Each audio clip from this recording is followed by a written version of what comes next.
Good morning and welcome to broadcast 51 of Golden VCR. We are halfway to 100.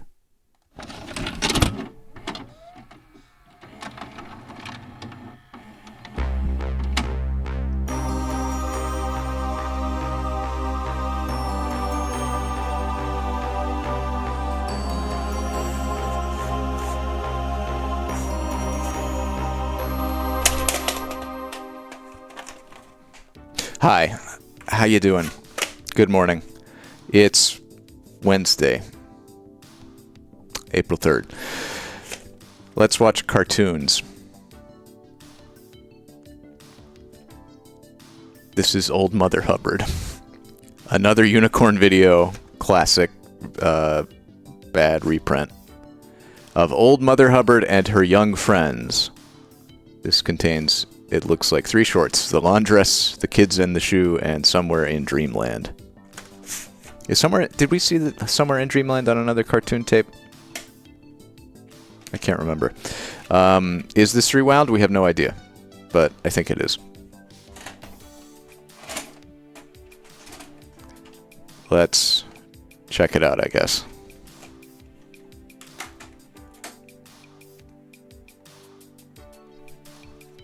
Play.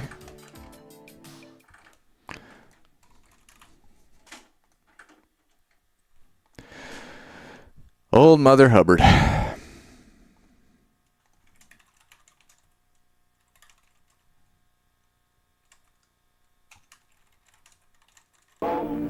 But when she got there, the property wouldn't give up. She had to leave the club. So here is the story, the gush and the glory of how the old girl cleaned up.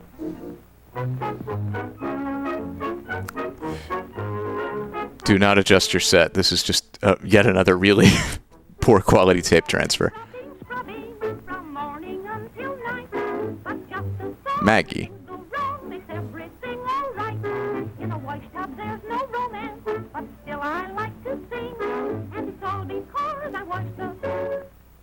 Of His Majesty the King. From royal socks and undies, I must squeeze the suds. I'm the ringer outer of the royal duds.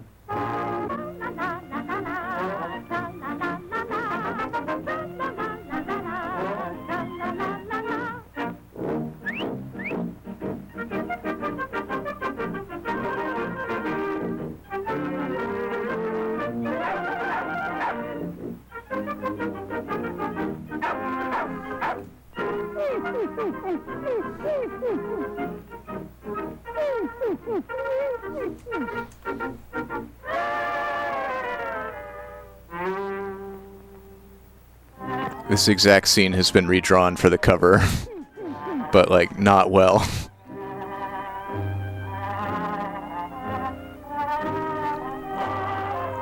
Bonjour.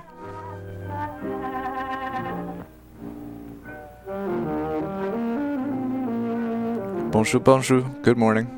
How's everybody doing today?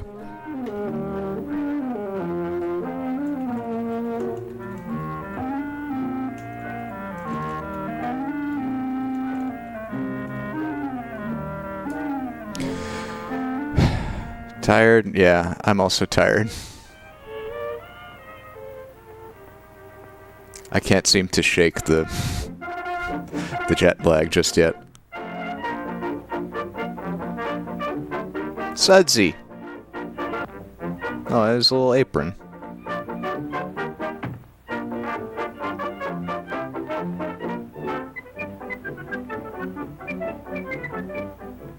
Oh, congrats on planning your wedding.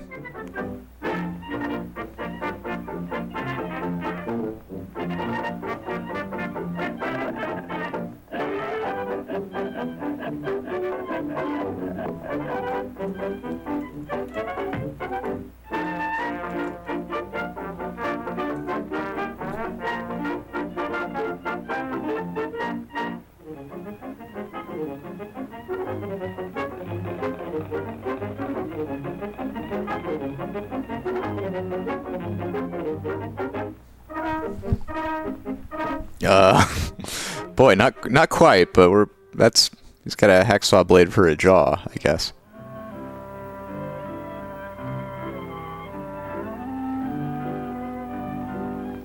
The old pie on the window's still magnetic tractor beam trope.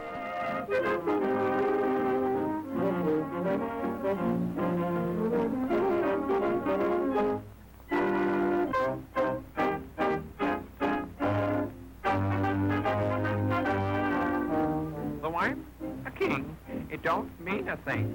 My eyes are dim, my ears they buzz. I'm on the spot, my liver is shot. No, I ain't the man I used to was. All the ladies of the court looked upon me as a royal sport. I no longer can cavort. Guess I'm through, my breath is short. He's getting thin, he can't drink his gin. Teeth are falling out, his hair's all fuzz. He's slipping fast, he just can't last. No, he ain't the man he used to was. No, he ain't the man he used to was. He ain't the man he used to was.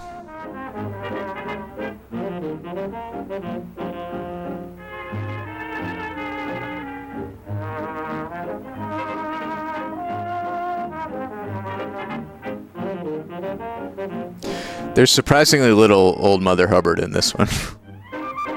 She washed the clothes for the king, and now the dog is bringing them? I don't know. I don't know what's happening.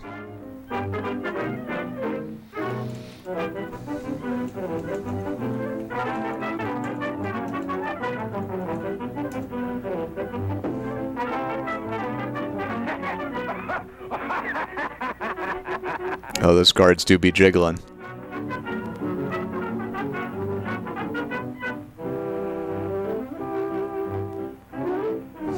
Roasty.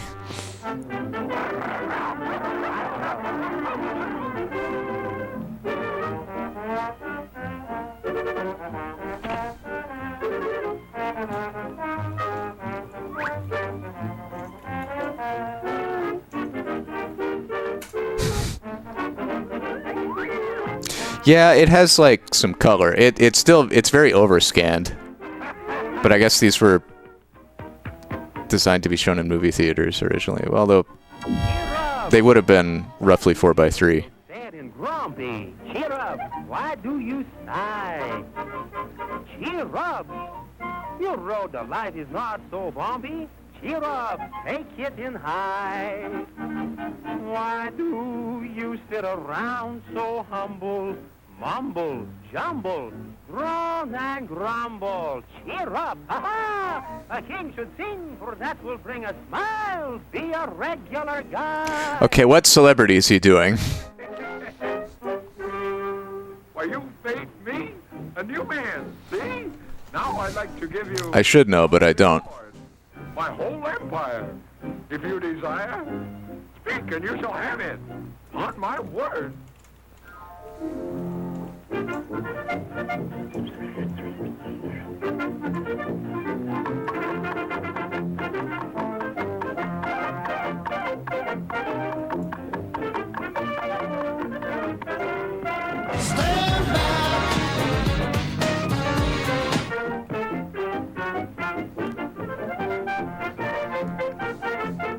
All music can be improved with the addition of Peter Gabriel yelling. Why do you look so sad and be cheer up? Why do you sigh? Cheer up. Your road of life is not so bumpy. Rexy. That's a good name. Why do you sit around so humble? Humble, jumble, roll and rumble. Cheer up. We all should think when that will bring a smile. Be a regular. The end. Like really, abruptly, the end.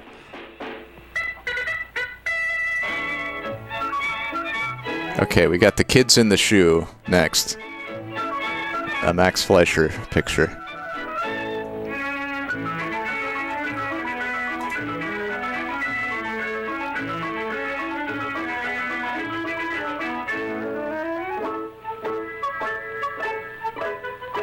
Sonny Woofington.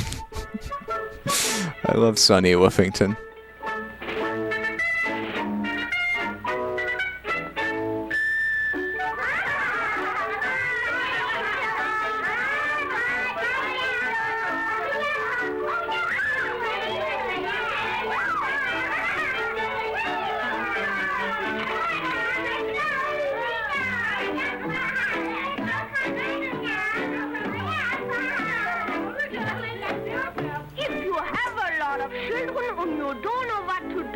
Just follow the advice of the woman in the shoe. Just use a little kindness and a lot of patience too, if you want to be as happy as the woman in the shoe.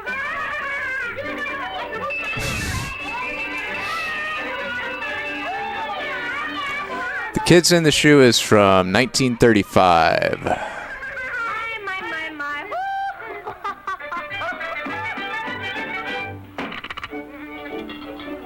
Curiously enough, says the Wikipedia synopsis, all of the children look identical, with the exception of the youngest child, who the woman tends to personally.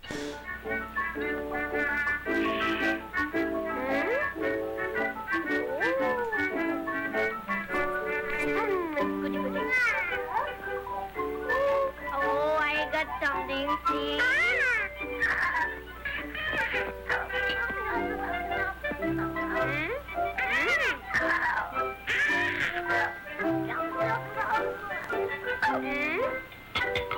I'm going away.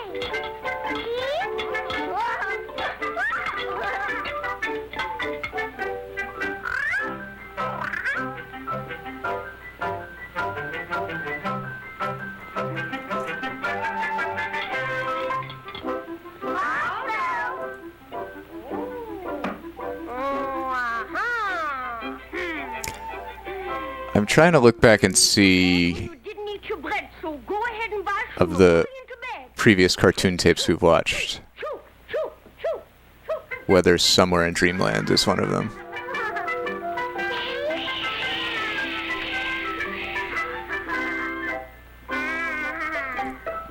I think it's been a while if we have seen it.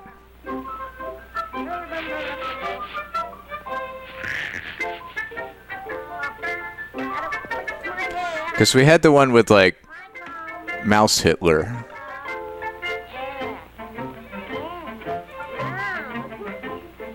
Oh, you want my comb and my brush?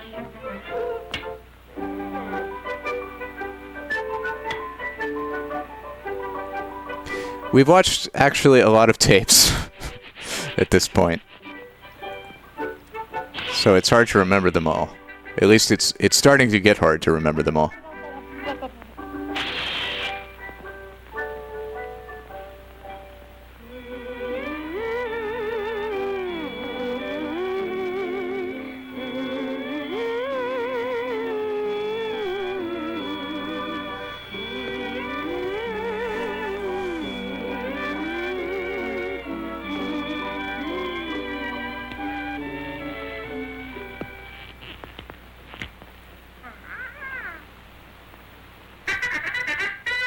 Let's see, how many tapes have been screened?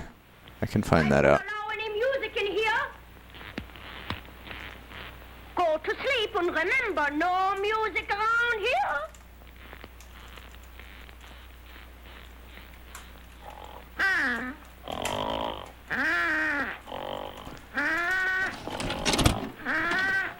Hey, 550 bits from Zelda Master, who says, wait for it.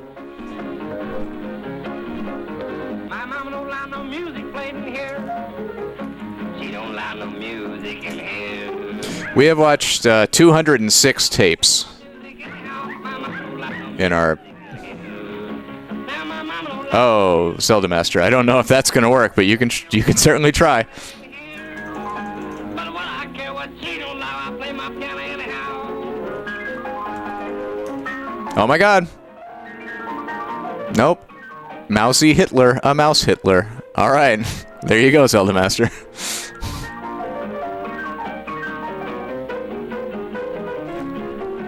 Now my mama don't allow no guitars in here. She don't allow no guitars in here. Huh? But I don't care what she don't allow, I play my guitar anyhow. Let's see if the ghost works, because it may not, actually. Sometimes it varies depending on the prompt.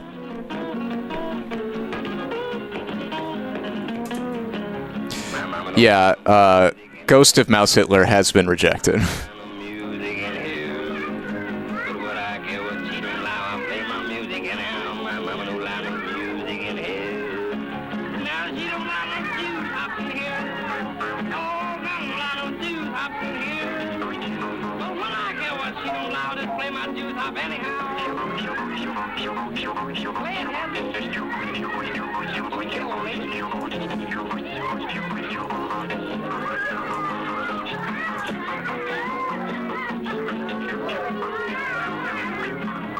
Now, Mama,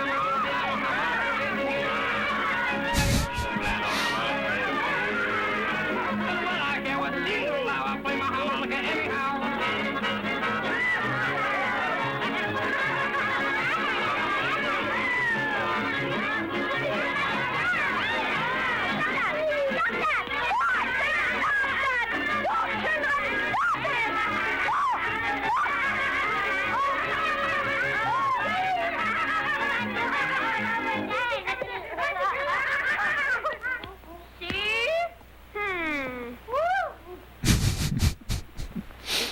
So you see that raising children isn't very hard to do if you only take it easy like the woman in the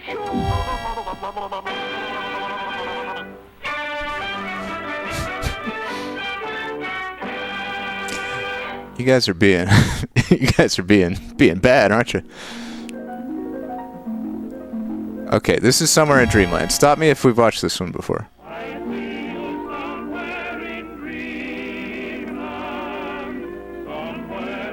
I feel like we have, but I can't find it. Oh wait, was it on Old MacDonald's farm? No.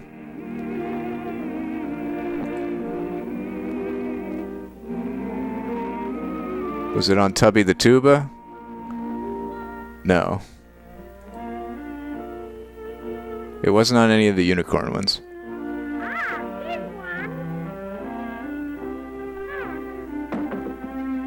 But it's set during the Great Depression, and there's these two kids, and then they dream that they're in the land of cake. This looks familiar, doesn't it?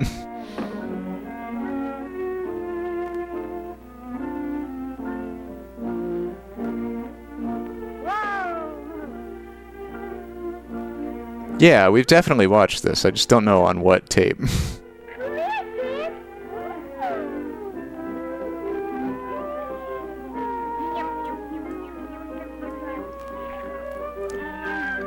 Yeah, it's getting to the point where I can't remember what we watched, and I can't remember what was or wasn't a copyright problem.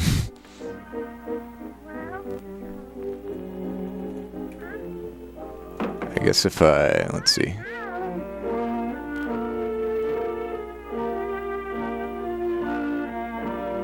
Looking through all the tapes we have watched that are children's. Where are they? I wonder where those children went. Poor little children. I know where they live. Let's go tell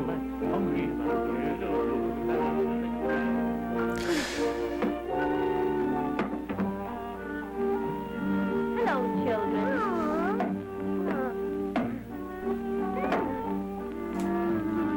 Give me a kiss. Well, anyway, I'm gonna call it and say that's enough cartoons. We can move on to the next tape. Because despite the fact that I can't figure out what tape we watched that on, we definitely watched it. Not all of you may have seen it, but it's also a remarkably bad quality tape transfer. Cool. Let's watch. It was in a Christmas tape. That's why I haven't seen it. Okay. That's why I missed it going through the list, because I assume it's not Christmas themed. It's Great Depression themed. Alright. Well, that was Old Mother Hubbard. I have another one picked out. I figured we would delve back into the alien pile.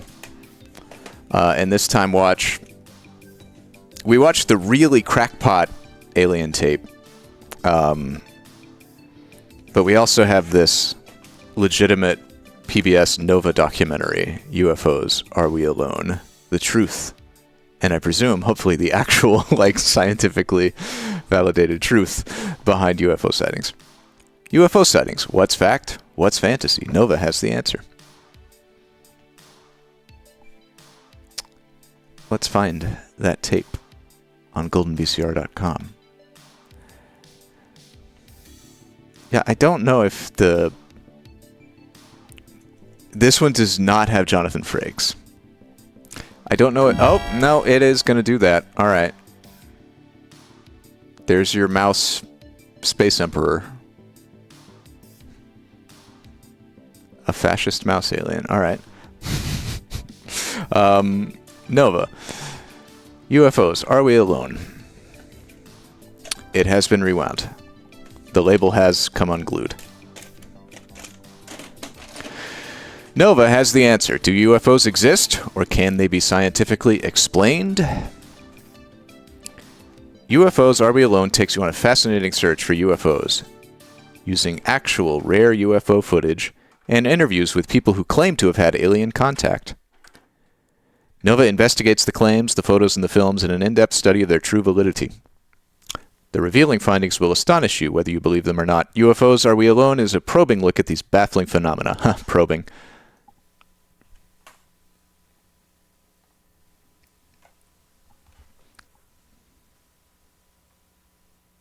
Vestron Video is proud to present Nova on home video. America's longest-running and most-watched science program, Nova has been critically hailed for its top-quality programming in educational broadcasting and has earned a total of 6 Emmy Awards. Nova was created as an entertaining way to explain and educate viewers about the world around us. The series has tackled science, nature, and technology, asking challenging questions and providing provocative answers about our past, present, and future. Narrated by Paul Vaughn. Oh my god, a WGBH intro. I have the Vestron Video. I don't know that I have a WGBH. I might.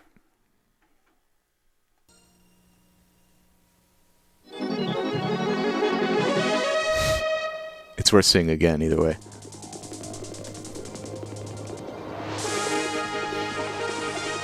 Oh my god, this Nova intro.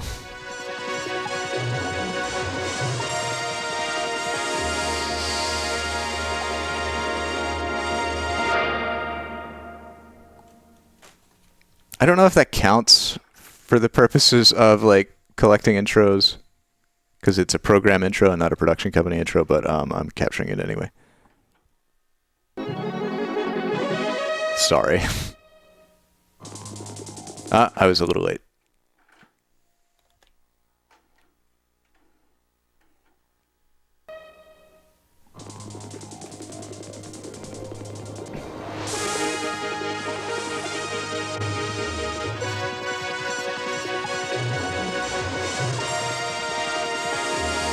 God, that FM synth, like, Yamaha sound reminds me of, like, Shining Force on Sega Genesis.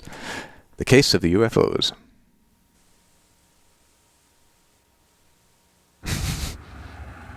(1953), Luke Air Force Base, Arizona. A training station for Thunderjet pilots. On the morning of the 3rd of March, a number of planes took off for weapons practice. High above the desert, the instructor suddenly saw something strange. He gave chase and, firing his gun camera, recorded this. Today, it looks like the contrail of a high-flying jet. It was an unusual sight then, because it was moving at 400 miles per hour and flying at over 30,000 feet. And in those days, there were few planes capable of that kind of performance. It did, in fact, get rejected, yes. After chasing it for a while, the pilot turned back, assuming that it was one of their own experimental planes.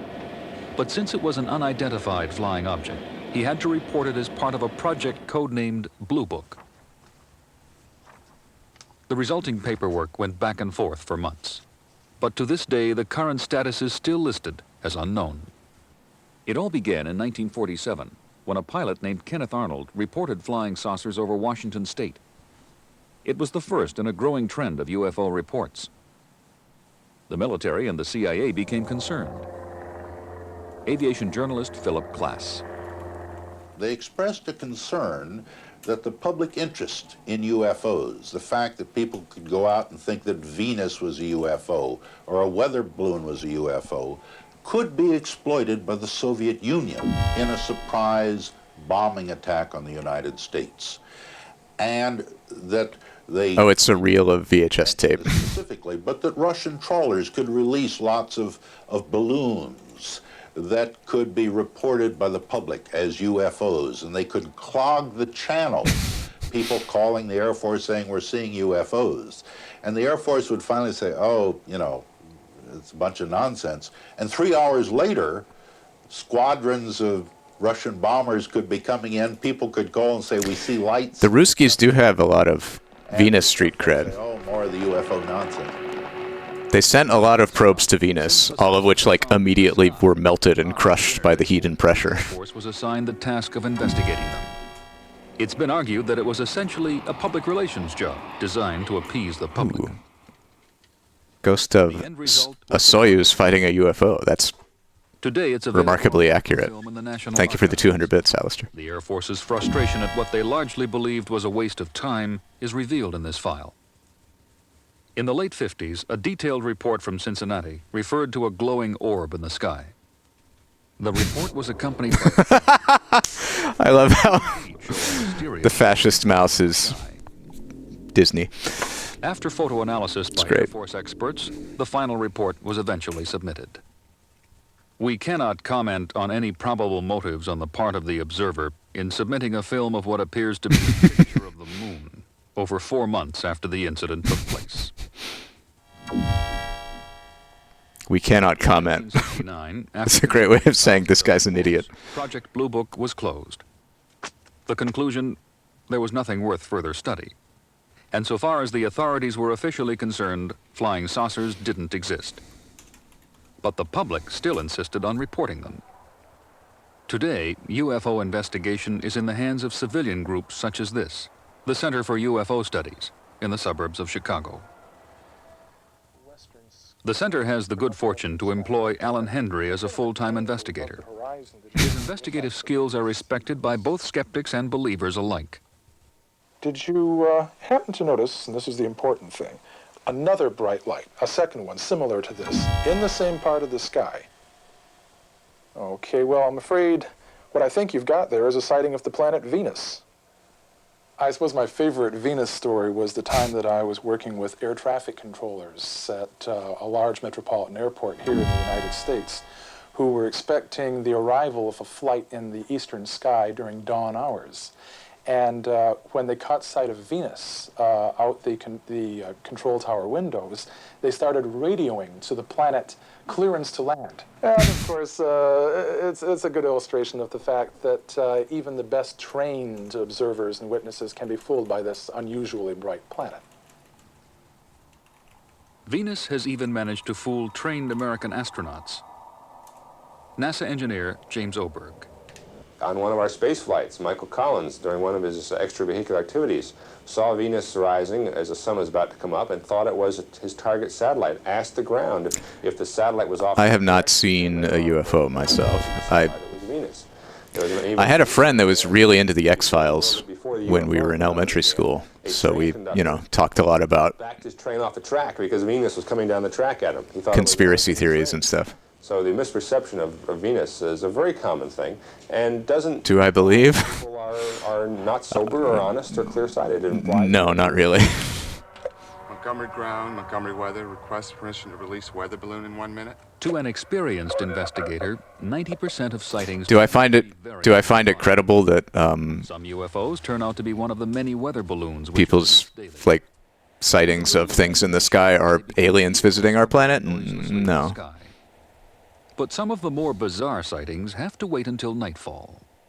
The people who saw this one initially thought they were looking at a dome disk because of the suggested rotation of the lights. They made the disk as big as a football field, and they had the object being in a hovering stationary position at treetop level.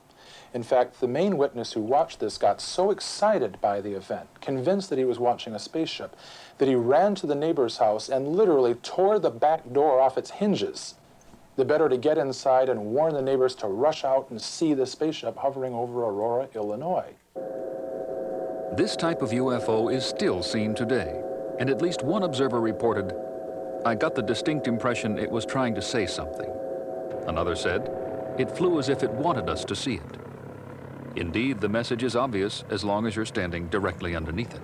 Yeah, goddamn UFO got rejected. It may not like your... UFO is brought down to earth, the mystery is solved. your sacrilege. It's an array of lights strung underneath the wings of an advertising plane. Because the lights resemble common notions of what a flying saucer should look like, imagination and misperception combine to create the appearance of a UFO. When the lights were suddenly turned off on the sign, the witnesses concluded falsely that it shot off along their line of vision faster than the eye could follow. Now, after I spoke with these people, I put in calls to advertising plane companies in the Chicago area until I found one that acknowledged being in that area, flying at that time in that direction, with a message for a new local business that had opened up. But when you subtract, of course, the real characteristics of an ad plane away from all the stories we were told by various witnesses, it makes you realize that there's a powerful UFO mythology pervading all the witnesses who contact us about simple, identifiable sources. Nova. Did they hire an advertising plane to write Nova? Spotters for years. And Just for that in shot? 1970, this photograph was taken there. It distinctly showed a UFO hovering above a nearby hill. The incident created some excitement. It was Skylar. extensively reported by UFO buffs, and the photograph was consistently confirmed as genuine. There is nothing about these photographs which suggests to me that they have been faked in any way. Even an eminent French scientist, Pierre Guérin, was convinced there was no hoax. In my opinion, there is no question of the object photographed being in any possible way the result of faking. How? It's like black and white In reality, silhouette photo. UFO seen that night. A purple spotlight powered by a car battery. The hoax was staged in order to study the rigor with which UFO enthusiasts investigate their reports. The light was seen by the UFO spotters on the hill opposite, and one of them appeared to take a couple of photographs from a camera mounted on a tripod. Ghost In reality, of a beautiful, beautiful penguin with a beautiful, beautiful sunset. And also, you're drunk. At the National Physical Laboratory in England. Thank you for the 200 bits, Bella. The film in his camera, It's a beautiful Lisa Frank penguin was fake. sunset. We'd already exposed the photographs in it to show not the purple light, but two UFOs in the sky some distance along the horizon. Those that developed it got quite excited because they didn't see a circular purple light. They actually saw flying saucers up in the sky. This was excellent evidence of visitation from other worlds. We let the hoax run for some 2.5 years so that we could monitor the investigations undertaken by the ufologists. During that time, we monitored their publications. A lot of articles were written about the saucers. A lot of people attempted to analyze the photographs. Cosmo. But one important point about the photographs is that 5 deliberate flaws were inbuilt into them so that anybody exercising moderately critical analysis would have been able to show quite readily that they were at least not what they were claimed to be, that they were highly dubious. The first clue was that there was no image on the photograph similar to that of the purple light. They had faked the picture by taking a background photograph several days before. Then they had superimposed a strange shape on it. Secondly, Bertie. genuine photographs had been taken on the night in question. But when the distance between the streetlights in these photographs is measured, it turns out to be slightly different from the distance in the hoax photographs, showing that the camera was in a different position. In addition, lights were switched on in some photographs and off in others, proving that the photos were taken on different nights. 1,000 points to Swiffer Sweeper for winning the bingo. Despite the fact that Congrats. the fine print of scientific and technical jargon appeared throughout the UFO literature. Why this apparent carelessness? You've got to realize that very few of these people actually want to find out what UFOs are. The last thing they want to find out is what actually caused whatever it was that was seen. It's like a religious belief with them. They don't actually want to find out anything that will destroy their belief. Because of this gullibility, Hey, a 4-month resub from Genesis UFOs have been readily and accepted to Peter Gabriel Hype Train. when inevitably 4 months of tape time. Thank you. And Jacebook giving us Steam. 1,000 bits. Thank you, Jacebook. All right, momentous moment just happened. Swiffer Sweeper 1 bingo. We need to celebrate by unleashing some Steam. Thank you very much.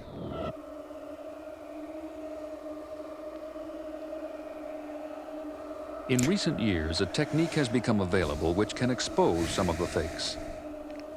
This particular photograph was taken in Spain, and the visitation was supposedly observed by many witnesses.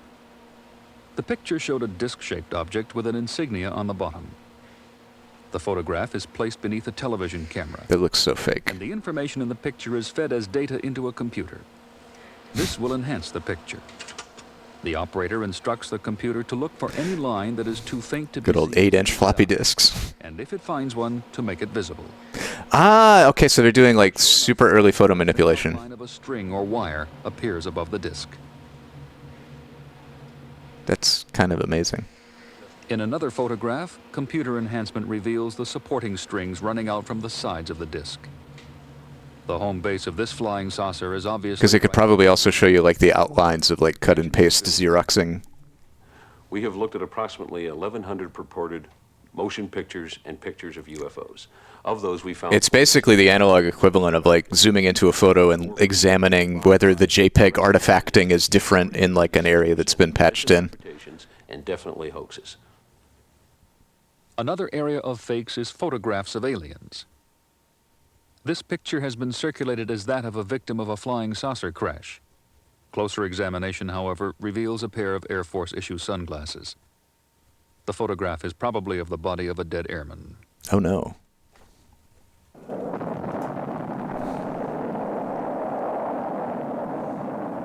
Another type of faking occurred with the so-called astronaut sightings.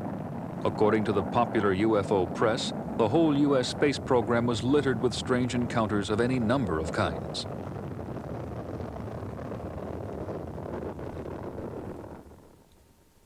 Above the caption is what is purported to be a photograph of a couple of UFOs which hovered over the very first moon landing.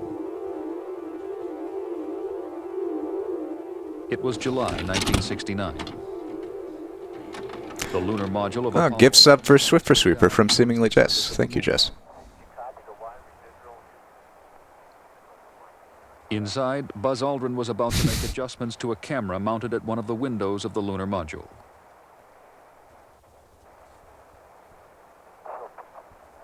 This is what he filmed. 200 bits from Bella Bunny. Thank you. Ghost of an astronaut. Ghost of astronaut Alan Shepard. Yep, that's totally Alan Shepard. Totally a hipster with a beard. Nobody was having a beer with an alien. Because it was recognized by NASA as a problem they had encountered frequently. Namely, the reflection of internal light bulbs on the window. But those pictures were later obtained by a UFO group in Japan, were enhanced, were cropped. The pictures were cropped, they were enhanced, they were in fact essentially forged, and were published with a transcript to show here are the UFOs attacking our spacecraft. Well, that story spread from Japan to across the Pacific and into Europe and into France, and from France in one book into Russia. The Russian UFO buffs told American newsmen who put it into the tabloid newspapers over here. And so we have this story spreading out year by year around the world to where everyone's heard about it. And when they hear the different versions of it, the assumption is these are... Everything is pixelated in Japan. In fact, it's the same story, distorted by retelling and distorted by the imaginations and the sensational viewpoints of the authors.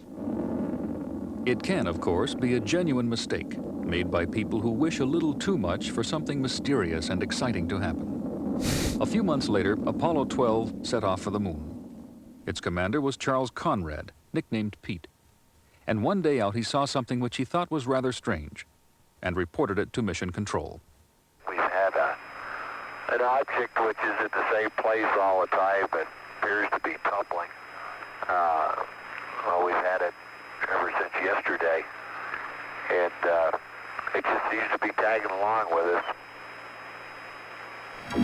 Roger, Pete.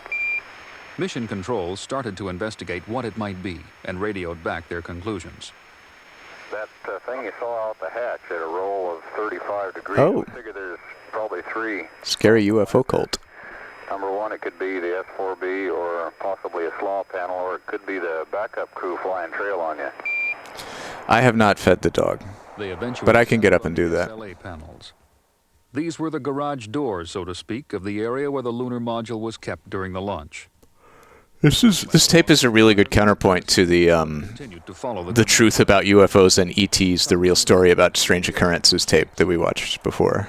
The snag was they shouldn't have been there, and it was conversations about That one was like 100% crazy bullshit, and this one is like 100% skepticism and scientific rigor.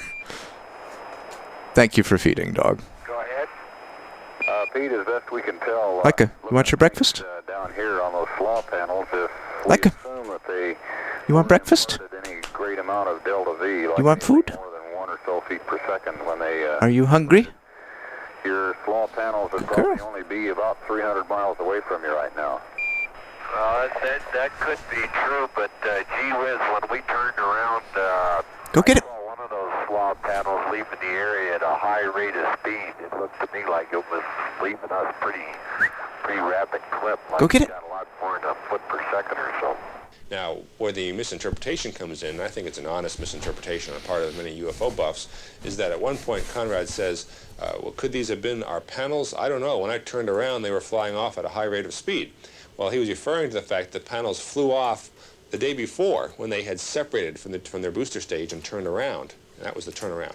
But many UFO people and leading members of many groups, MUFON and APRO and these fairly respectable groups in this country, have interpreted that to mean that actually when he's in space, looking out the window, turned around his head and saw them suddenly fly off. Now, of course, if that was a piece of debris, it couldn't have done that, and therefore the assumption has been made, and I think it's an honest mistake, that something was out there watching them and then suddenly flying off. And that's not what happened. What we were doing was teasing the ground to some degree because they weren't quite visible in the star fields that they were supposed to be. They got a little bit different velocity.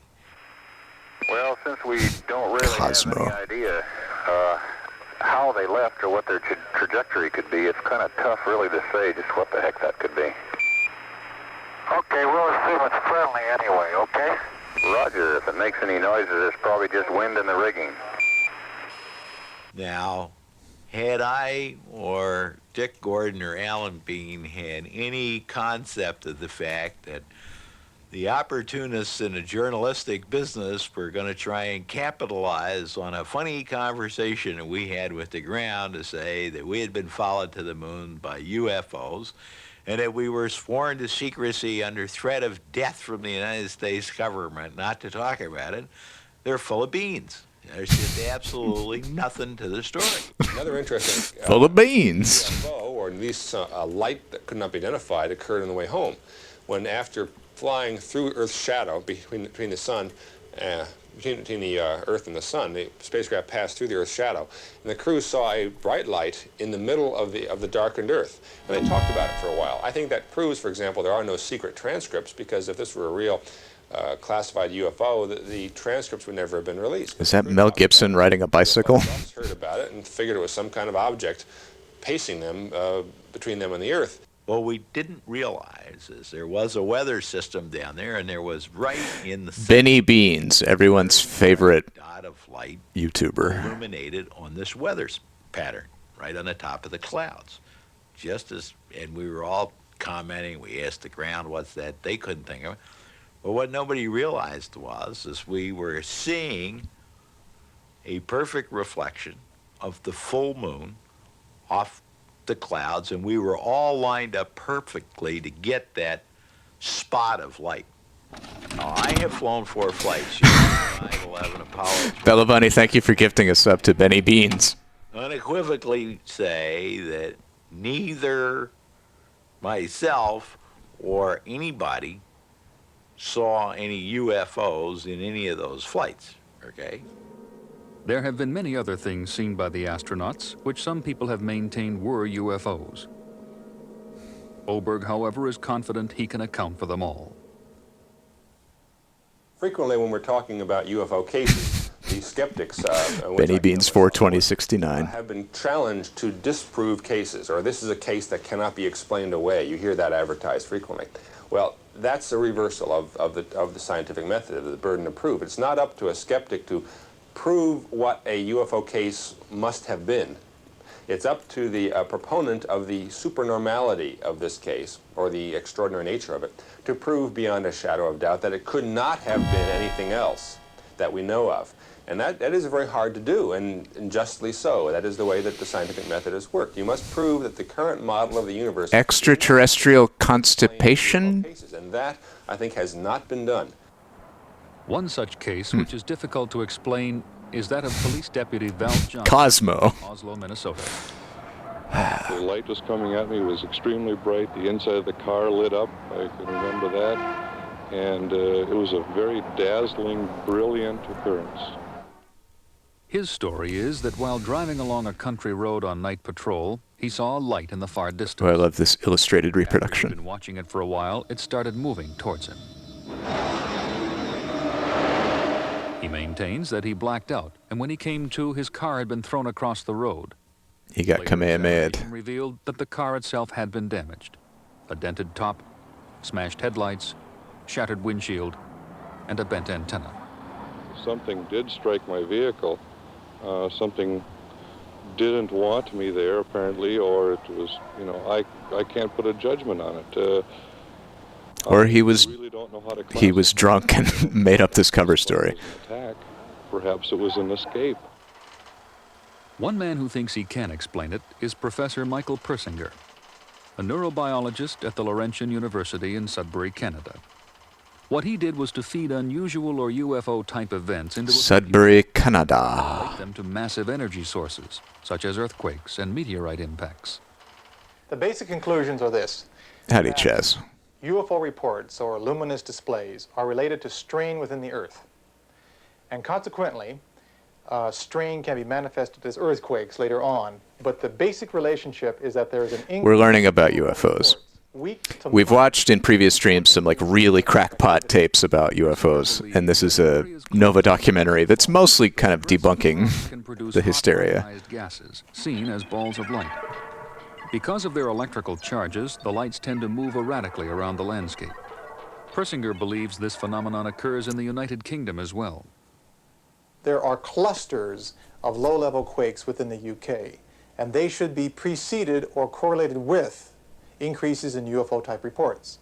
So even though the UK historically has not had large quakes, it's had thousands of small intensity quakes. And those things are great triggers for luminescent events. And this is not unique to now, but also to the 19th century. If we look at the UFO-type reports that were published in scientific journals in the 1800s, you find an increase in luminous balls of light being seen, and then an increase in earthquake activity in the following years. And the relationship is conspicuous, and any scientist competently trained in multivariate Yep, that's Chazzy. techniques can find it. DJ Chazzy Chef. Was near a geologic fault, and Persinger believes that luminous displays caused the damage. These ideas are controversial, to say the least, but there is one area of research that tends to support them. At the U.S. Bureau of Mines in Denver, Colorado, they're about to squeeze a lump of granite. Stellar The flare. cabinet is fitted with receivers to detect radio frequency Love it. energy given out when the rock is under strain. It's all part of a study to find out if there is any way of warning miners of an impending cave-in.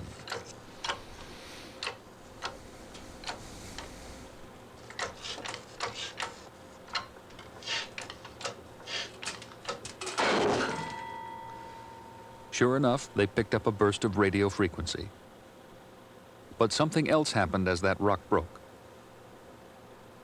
Filming in slow motion with the lights down, it's possible to see it.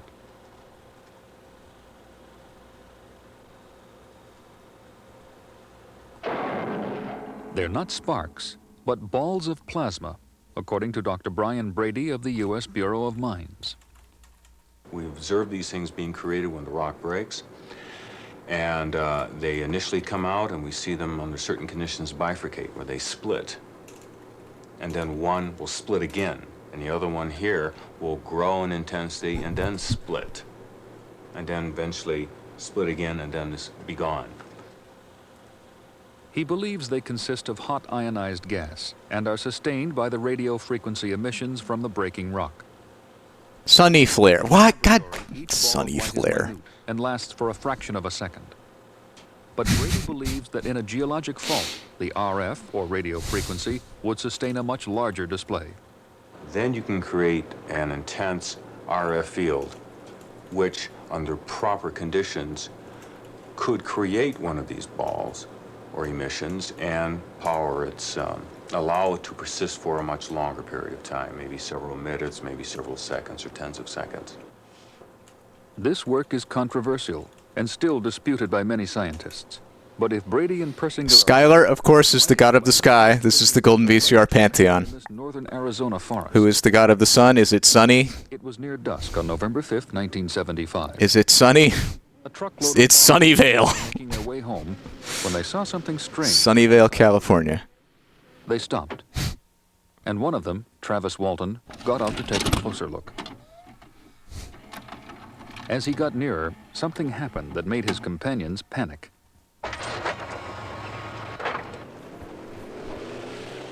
And oh, Omniken.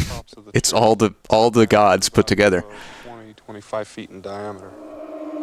What he saw was a bright object. Thank you to Jay Linebeck for gifting a sub to Chaz. When I got up about here, I crouched down behind a log, and I could hear a sound coming from it. It was kind of a very strange mechanical sound. And I was kind of wrestling with the idea of being so close to this. I'd expected it to take off, you know, and in running up here, I figured this was my last chance to, you know, to see this thing up close. But I decided I'd better get the hell out of there. And as I raised up and turned to go, I felt this numbing shock and blacked out. The guys in the truck said they saw this brilliant beam come out of the bottom of the craft and hit me in the head and the chest and knocked me flying through the air. When his companions returned to the scene, they found no sign of Travis. He maintains that he blacked out and came to inside a strange room. I didn't regain consciousness very quickly. I was very groggy and in a lot of pain.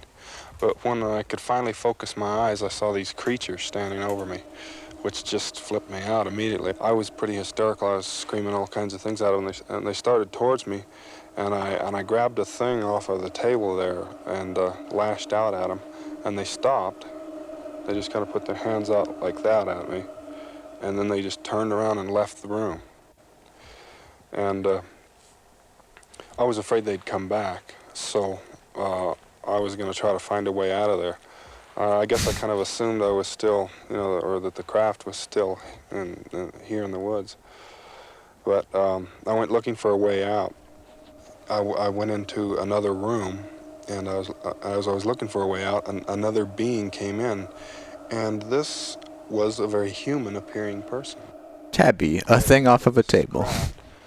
Which appeared to be parked inside of a larger building or a larger craft. He just took me right out of there, down a hallway to a room where there were some other people who... Ooh, that's an accurate Waffle House. That's a very accurate Waffle House full of ghosts. There was no hose connected. I've never seen, like, a bartender in white tie at the Waffle House, but other than that... Travis Walton says that the incident ended 4 days later, when he found himself lying at the side of a road not far away. One explanation for what happened may lie in the working of the human brain, according to Dr. Persinger. Now, the area we're interested in... Raisins in my ghost. Right below this particular fissure. That's good. And this is called the temporal lobe. And to appreciate the structures we're really interested in, we'd have to cut the brain this way, transversely or coronally. Now, this particular part of the brain is one of the most electrically unstable regions throughout the 200 bits from Bella, ghost of ghosts fighting aliens in the Waffle House. Region, and including the amygdaloid area. What do we get? Can get all types A good Waffle House fight. Such as the release of dream-like experiences. Pancake and serving. A modification of memory. Oh, yeah, it's just an alien. Confabulation, that is, sometimes it does that. Of that amnesia. Thank you, Bella. Or that blank space with fantasy. And that fantasy is a function of what the person believes or has been taught or has experienced. One of the most interesting aspects of stimulating this part of the brain is the meaningfulness of it. Well, there's a cosmic experience type of effect by stimulating this part of the brain. In fact, it is very similar to a type of religious experience. Dr. Persinger feels that what happened at Fatima in Portugal in the early years of this century can be explained in this way. Several thousands of people saw a luminous display. They thought it was the sun because they had no other word for it. They called it the sun, but it was below the clouds. Right? Estimated 30,000 people saw that event. Those that were closest to it had the richest imagery and experience. Those that were far away only saw a ball of light. Those that were very close and of one religious persuasion saw Joseph or whatever. Those that were of another religious persuasion thought they saw Christ. The camera only saw a ball of light. Persinger believes that a similar luminous display had an effect on Travis Walton. The Travis Walton case supports the model extraordinarily well. He is basically a almost 6-foot conductor, semiconductor that walked very close to the tremendous luminous display, tremendous potential there. The discharge occurred between him and the part of his body that was closest to the ball, which was his head and his chest. The ensuing events seemed to indicate a case of partial amnesia and of consequent confabulation. In other words, the amnesia of those 3 or 4 days were filled in with fantasy. But the point is, since the part of the brain that is involved with memory and experience was modified by this severe shock, he would not necessarily be lying. He may actually believe that that's what happened to him. Others wanted to be sure. The National Enquirer has long had an interest in UFOs and selling newspapers.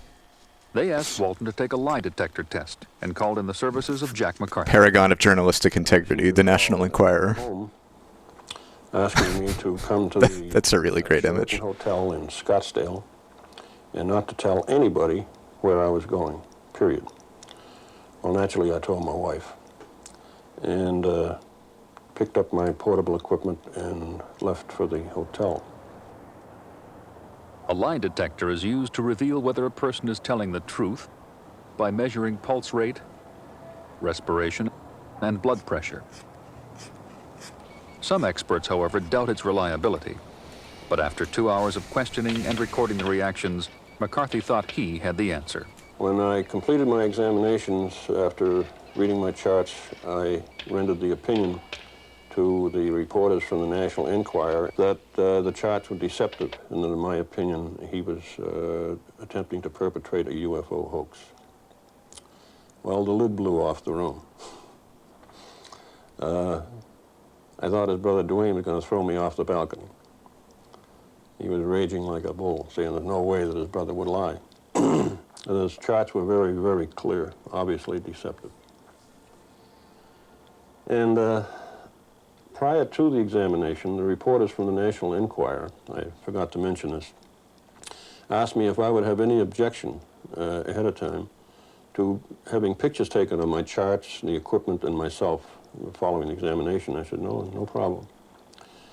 Well, after I rendered my opinion, the pictures were completely forgotten. They had no more interest in pictures. But what they did do, they went into an adjoining room and drew up a little form for me to sign, asked me to sign it, to the effect that I wouldn't reveal where I had been that day, that I would say nothing about this examination, and so forth and so on. Travis Walton argues that he failed the test because he was excessively nervous as a result of his recent close encounter with aliens. Despite his claim of being overly nervous, his reactions on the chart are in itself a disclaimer to that contention. He was not overly nervous. His reactions were normal. They were very deceptive. And in my opinion, he was lying and did not take any UFO trip. So McCarthy felt the entire experience was a hoax. Travis Walton was given another test sometime later, which he did pass. McCarthy on the hooked up to a lie detector? Despite the controversy, the National Enquirer It's sitting right there. workers the UFO Encounter of the Year award, with checks amounting to a total of $5,000. We've just heard from Wellington Radar that we've got an object about a mile behind us and it's following us. Of course, we can't see it. Let's hope they're friendly. 2 to 3 years later, on New Year's Day 1978, television news broadcasts throughout the world carried what is perhaps the most widely publicized UFO sighting of all time. They're still there. You can see the one to the right of us is still reasonably bright. These pictures of the UFO were shot in New Zealand by a film crew that happened to be aboard a plane in the area. At this moment. It's really getting a bit frightening up here. There's a whole formation of unidentified flying objects behind us. We'll just have to wait and see what happens. This is how the news reported it, but it might be worthwhile to take a closer look at what actually happened that night. The film was shot from this, an Argosy freighter. We asked the pilot, Captain Bill Startup, to take us through part of what happened that night, flying the same route. The Argosy had already made one trip earlier. It had flown from Wellington in the North Island down the coast to Christchurch. Ah yes, a giant crab drinking motor oil. It was on the return trip heading north that the most dramatic sightings were made. They started shortly after takeoff. New Zealand 518 listening out. Now we just come out, climbed out, and we're through 1,500 feet nearly, and we spot this big bright light on the horizon over there. And it's just like the moon, full moon coming up. I turned the aircraft radar on, and there, seemed right about 20 miles away was an image. It's certainly far brighter than any boat we ever came across. So we continued to climb out, and it held a position relative to us the whole way, just constant, as though in fact you were closing on a boat. But it was a big image, and we just continued to watch it. It was just a fascinating bright light at that stage. They maintained the northerly course, filming the strange light intermittently, until eventually curiosity got the better of them, and they decided to take a closer look. We were 35 miles out now, and the light had come right close to us. So, and appeared to be passing underneath. So I decided we'd have a look at it. Here, they diverted to the right of their planned course and obtained most of the really striking pictures later shown on the news. This tape has been going for 40 minutes out of about 60. I'm going to go make myself a coffee. I'll be back in a minute. Time there were as many as 6. Radar in the aircraft and on the ground confirmed the unidentified flying objects about 10 miles from the plane. Using a slow-motion freeze frame technique, the incredibly clear contours of the huge craft can be seen. The cameraman and reporter reckoned it was at least 100 feet long. There is clearly a dome on top of the saucer's shape, and through the camera lens, streams of lights could be seen whirling round the object. Part of the drama of those pictures seems to be the result of the cameraman changing the focus of the image, making it overlarge and mysterious in appearance. But what about the rapid whirling movements of the UFO? The film shot on the plane that night has now been analyzed by an American scientist, Bruce Maccabee. An optical physicist and a believer in UFOs, here he is determining the original brightness of the light. The frame's convoluted loop, recorded in a 20th of a second, is believed by some to be proof of the extraordinary maneuverability of the alien spaceship. But now, even Bruce Maccabee accepts this is unlikely. Well, the shape of this loop, in my interpretation, is that the camera was bumped. The alternative suggestions is that there were normal vibrations going on, and somehow the camera stopped running for one frame. And of course, the third alternative is that the object itself made some sort of a high-speed motion. But I tend towards the bumping theory myself. But Maccabee does feel that other movements of the light show that it is under intelligent control.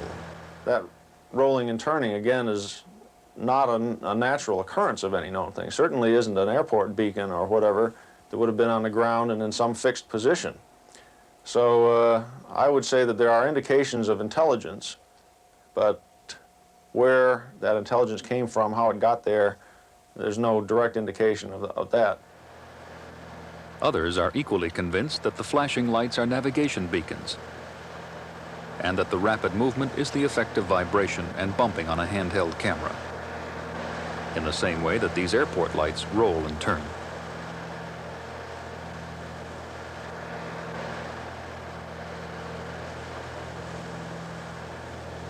It is suggested, however, that the out-of-focus light seen earlier was something else. One of these, a lone Japanese squid boat.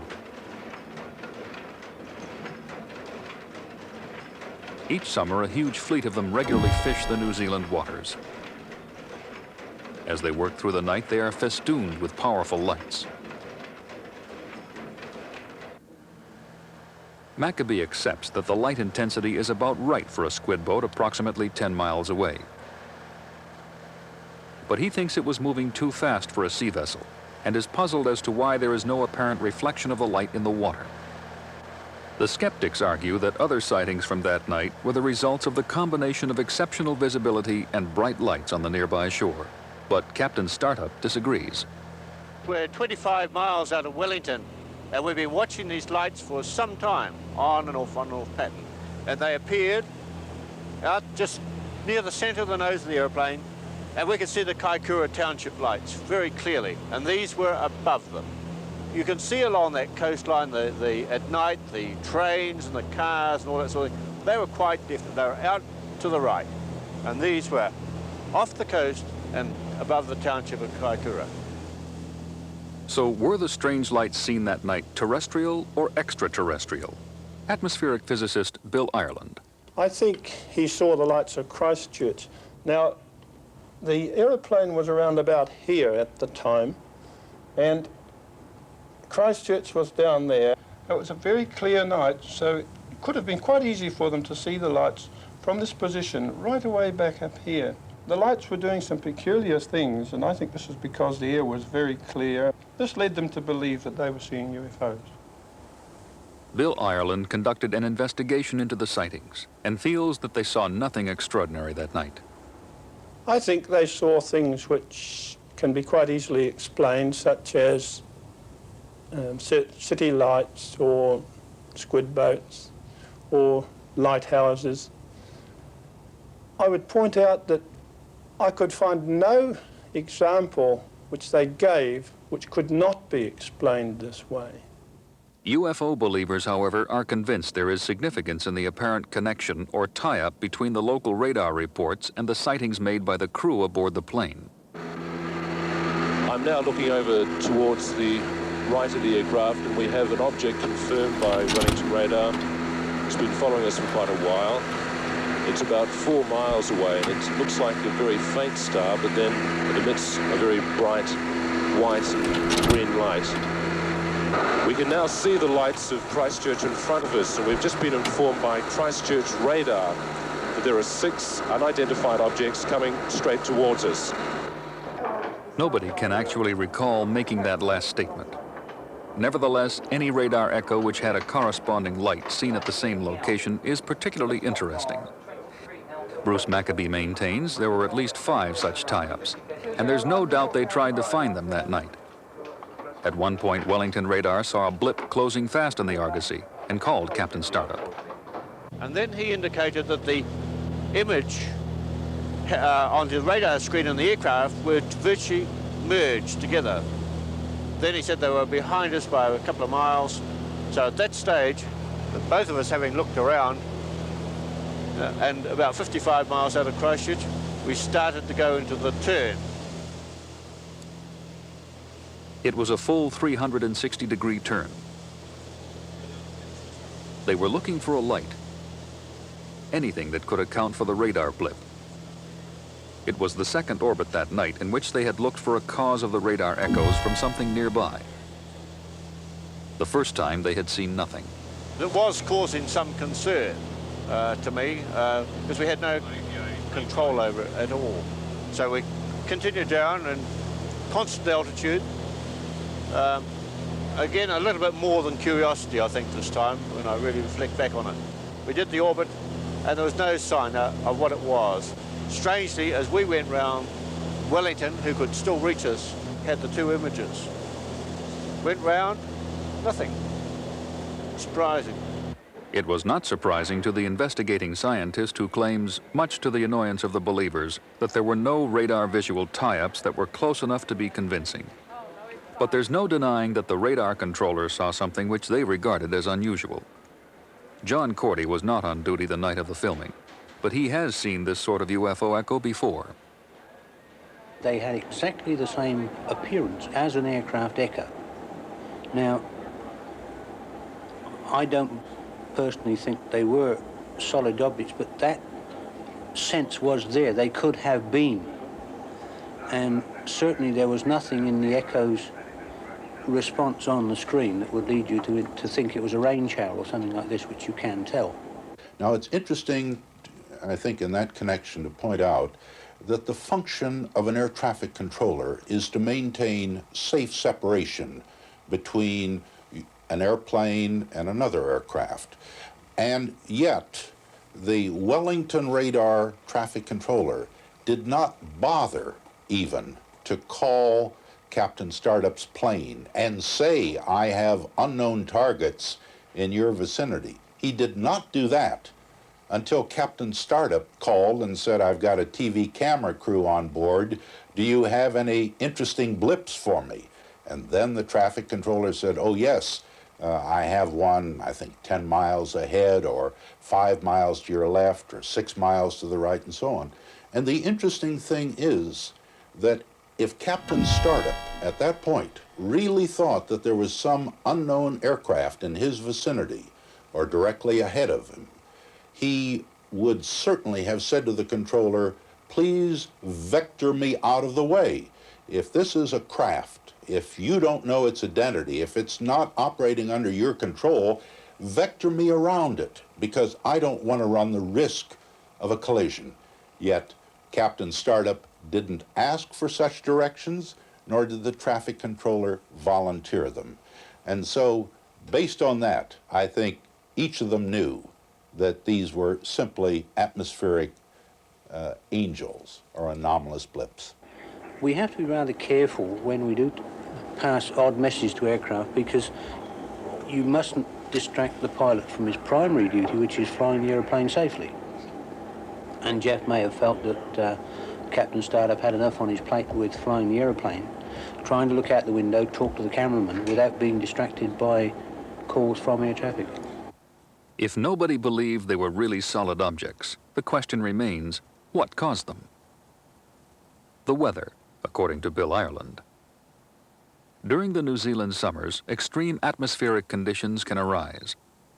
Hot, dry winds can cross over cold, moist winds in such a way that at the interface between the two, a violent turbulence occurs. But to the naked eye, there is nothing to be seen. The Rocky Mountains of Colorado. As the air from those snowy peaks rolls across the prairies, it passes over a very sensitive radar. It belongs to the government's Environmental Research Laboratory. And looking directly upwards, there's apparently nothing to be seen except very high clouds. But the radar tells another story. The display is traced out by a pen recorder, and the interesting feature is that wavy line. Dr. Russell Chadwick. What we see here, this undulating return, is in the optically clear atmosphere. If you went up there, you wouldn't see anything. There's nothing there except turbulence and water vapor. In other words, the radar can see things that we can't see with the human eye. Now, an airport radar, with its much degraded resolution, would see these as being amorphous blobs that would tend to move and undulate on the screen. Maybe one moment they might be mistaken for an aircraft. It would simply be a dot on their display. The next moment it might be something entirely different. I think that it's highly likely that people have mistaken these types of returns for UFOs. It is still debatable as to whether Wellington radar would have the power to see clear air turbulence at the range suggested. But 2 days after the filmed sightings, a Royal New Zealand Air Force Orion took off to investigate another set of strange blips. As usual, the echoes did not persist for long. But guided by the radar controllers, the Orion found in some instances a boat, and in other cases, turbulence where the blip had been. It's impossible to prove conclusively what the New Zealand UFOs were. But like most UFO sightings, part of its interest lies in what it reveals about ourselves. Some people, when confronted with unfamiliar lights in the sky, like this, feel the need to find an unusual explanation. For them, science has taken much of the mystery out of life. And by concluding that the answer can be found in beings from other worlds, they return an element of mystery to our own world. It's a bit like a religion to them. They're sort of fed up with science and the people who tell them that we can explain everything. We've taken all the mystery out of their lives. And to some people it's really necessary to have feelings that there are perhaps extraterrestrial beings and so on. With the huge expanses of space and time, many people, including scientists, feel that it is highly possible that other intelligent life does exist in this universe. But the odds that these beings would have visited Earth are quite unlikely. So why do we have so many reports of UFOs? The idea that they might visit here, that they might be able to solve all of the problems, war, disease, economic problems, is really sort of the adult equivalent of Santa Claus, who brings good things for good little girls and boys. So, in my opinion, the belief in UFOs will persist as long as there are people on this earth, but it is a myth. Given that so many sightings are the result of overeager imaginations, false perceptions, or outright hoaxes, why does someone as experienced as Alan Hendry go on? For those rare few sightings, perhaps 1% of all the reports I've had a chance to deal with, where I feel that the item is unidentified, not just because of conditions of distance or darkness, but because of the true descriptions and features which we confidently feel were described accurately to us, that the organization at least is valuable for documenting that material, even for posterity, if that's where a true understanding of the UFO phenomenon has to come from. Some sightings of UFOs are difficult to explain. But by dismissing all UFOs as having known causes, scientists may be missing out on discoveries of importance in the world around us. The easiest explanation for UFO reports is that they are based upon explainable, prosaic, sometimes very rare, and sometimes very coincidental occurrences, but they are still understandable in terms of what we know about the world. The pity is that there could indeed be something extraordinary masquerading behind UFO reports. Now, when I say extraordinary, I mean something perhaps of genuine interest to science, such as these earthquake lights or ball lightning or perhaps some kind of insect manifestations. And the pity is that such perhaps genuinely interesting phenomena are being glossed over and camouflaged by popular misperceptions of UFOs. I'd like to see better research and better standards to see if there is indeed a residue inside these sightings. I cannot prove that there is not. All we're saying as skeptics is that the theories of extraordinary phenomena are not themselves proved. UFOs do exist, but before we can begin to explain the few incidents that remain truly unidentified, we need to better understand the nature of the scientific process and the needs of the human mind. It is only then that we will be able to discover whether the key to UFOs lies high above in the heavens or right here on our own mysterious planet, Earth.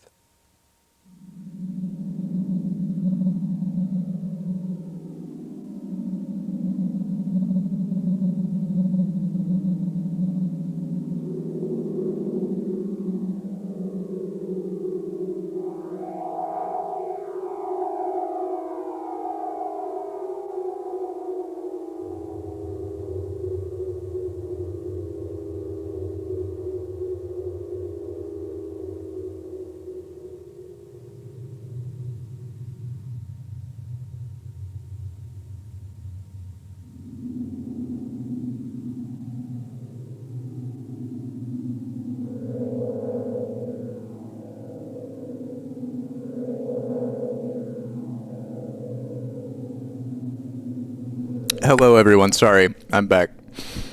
I made a bagel with cream cheese.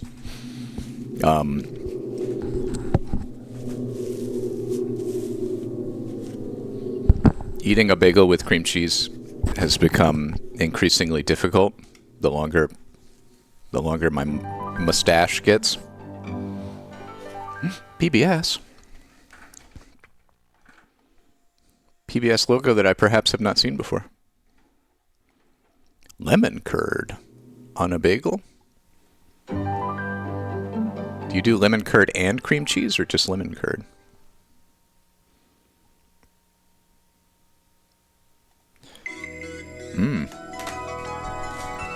That sounds like it would be pretty good.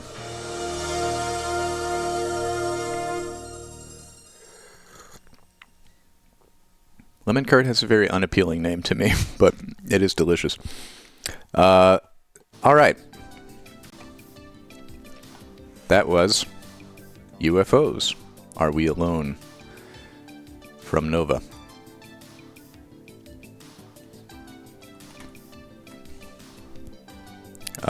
Nope, don't rewind. Oh, you have to stop it before you eject it.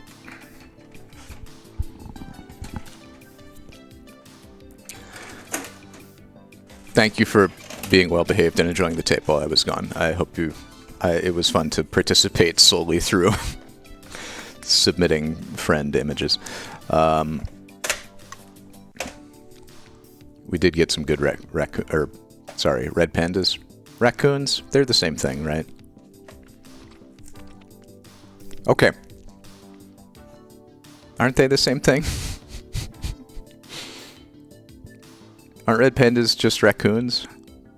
Like, aren't they genetically similar? Oh my god, sorry. Sorry. I thought they were relatives. I thought they were cousins.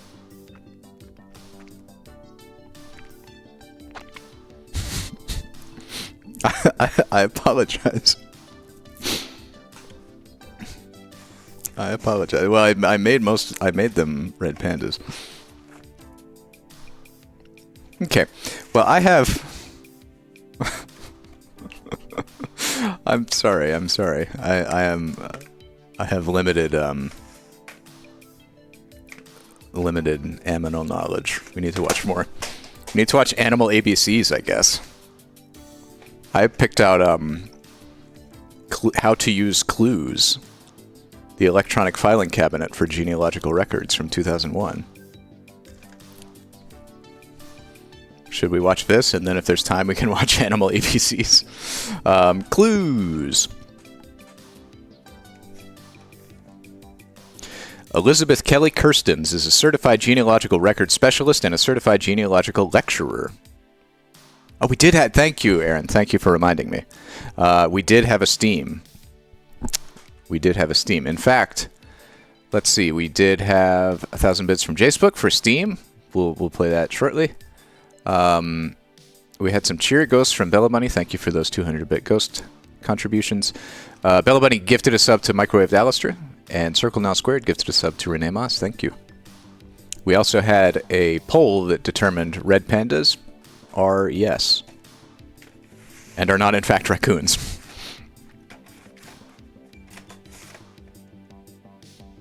Wait, do we have a soul? A lost wayward soul who has not yet been exposed to Peter Gabriel in the form of Steam? Okay. Well, this is courtesy of Jacebook. Jacebook has graciously contributed 1,000 bits to the Golden VCR Fund in order to share with all of you the joy of Steam. And Bella Bunny has gifted a sub to Arceus. This is your consolation prize.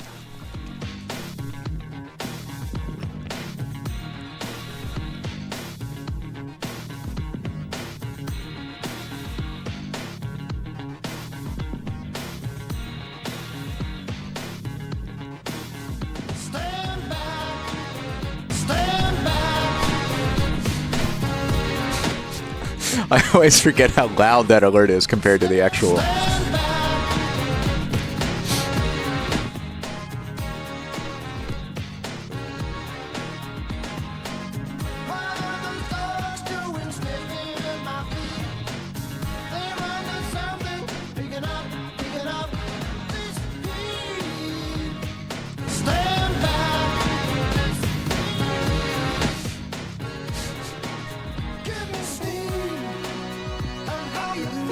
Jacebook's already done it. A perfect... We're clearly not attempting to time the stand-backs perfectly anymore.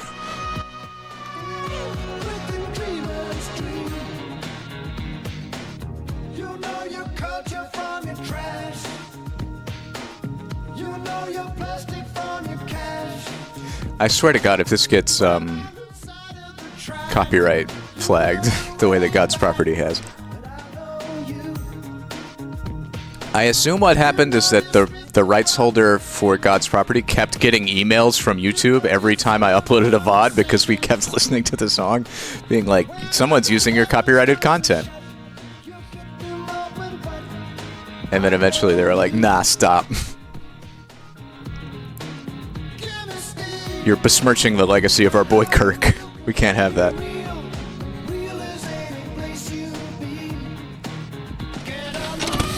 Hey, 1,000 bits from Seemingly Jess for more bells and whistles. We can certainly do that, Jess. Thank you.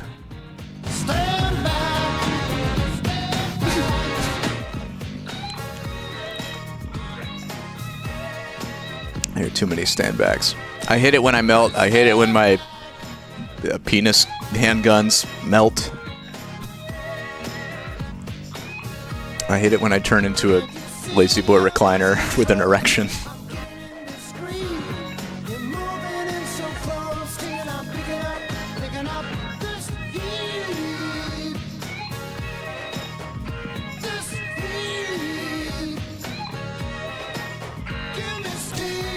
I can't remember why Zelda Master is forever cursed with an off by 1 amount of bits. Well, I guess you can round it out yourself now, or get it out of whack. I'll give you 1 fun point if you want, though. Totally on the house.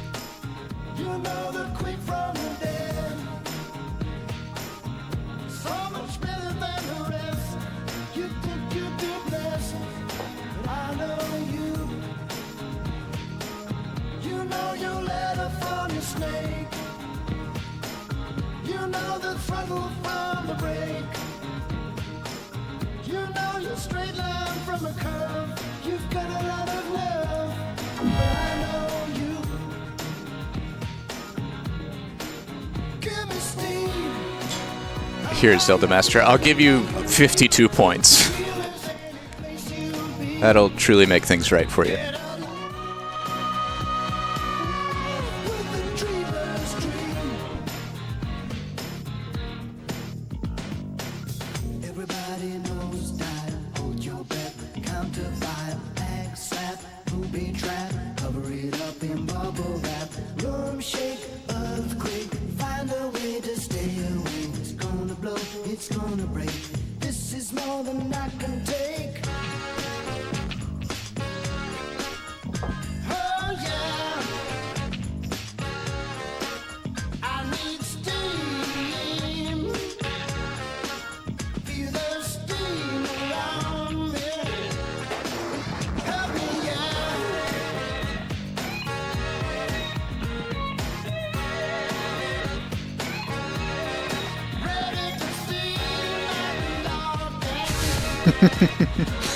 Well, just find a home recording of the Grammys.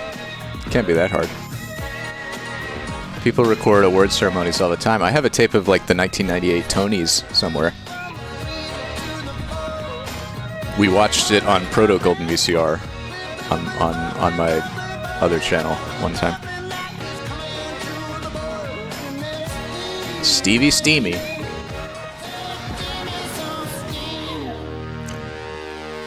Okay, and courtesy of Seemingly Jess, more bells and whistles. And I should text my barber while we're watching this.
I love more bells and whistles.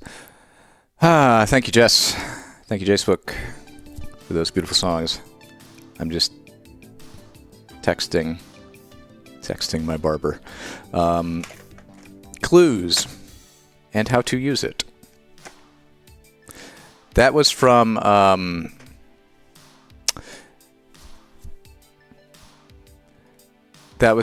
oh yes, that's how that works, but please don't request God's property because it will get the VOD blocked. More Bells and Whistles is from, well, actually, yeah, both of those are from different Computer Animation Festival tapes that we've watched in previous streams. A lot of good material on those tapes. Those are VODs worth going back to. Elizabeth is a genealogy lady. She created Clooz to fill a void left by contemporary genealogy packages for organizing and filing genealogical documents. She is the managing editor of Genealogical Computing, the editor of Onboard, the newsletter for the Board of Certification of Genealogists, is a frequent contributor to Ancestry magazine, and writes a weekly column for Ancestry.com. Okay, so Ancestry.com existed, but I guess did not have their own like flagship web-based product for genealogical records yet. Oh, she has a family history certificate from BYU. She retired from the U.S. Marine Corps in 1999 as a major. There's no like heading on this list. It just kind of launches into it, but I assume we can insert in this tape you will learn how to create a Clooz database, import a list of people into Clooz from a genealogy program, enter census records, enter city directories, enter a variety of documents, wills, birth records, etc., enter photos, add individual data as it is encountered in records, and use Clooz reports to analyze future research needs. Let's check it out. Thanks to helping to identify the animation in Wachion in Wetchenfall in Esetichel years ago. Ah, of course. I think the AI just translated that phrase into Welsh before it wrote it. How to use Clooz. Let's see what we got here.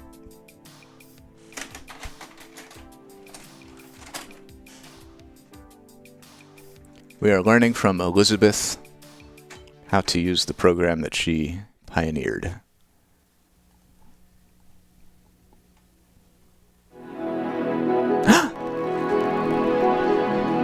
Oh, audio. Oh, this is Macrovision is like VHS DRM.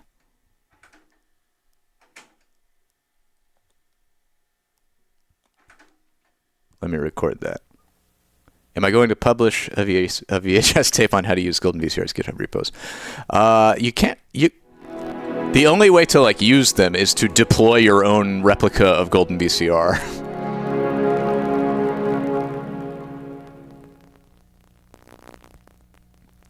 Boy, they really don't want you to learn how to use this product that they're advertising. Let's see if our audio evens out.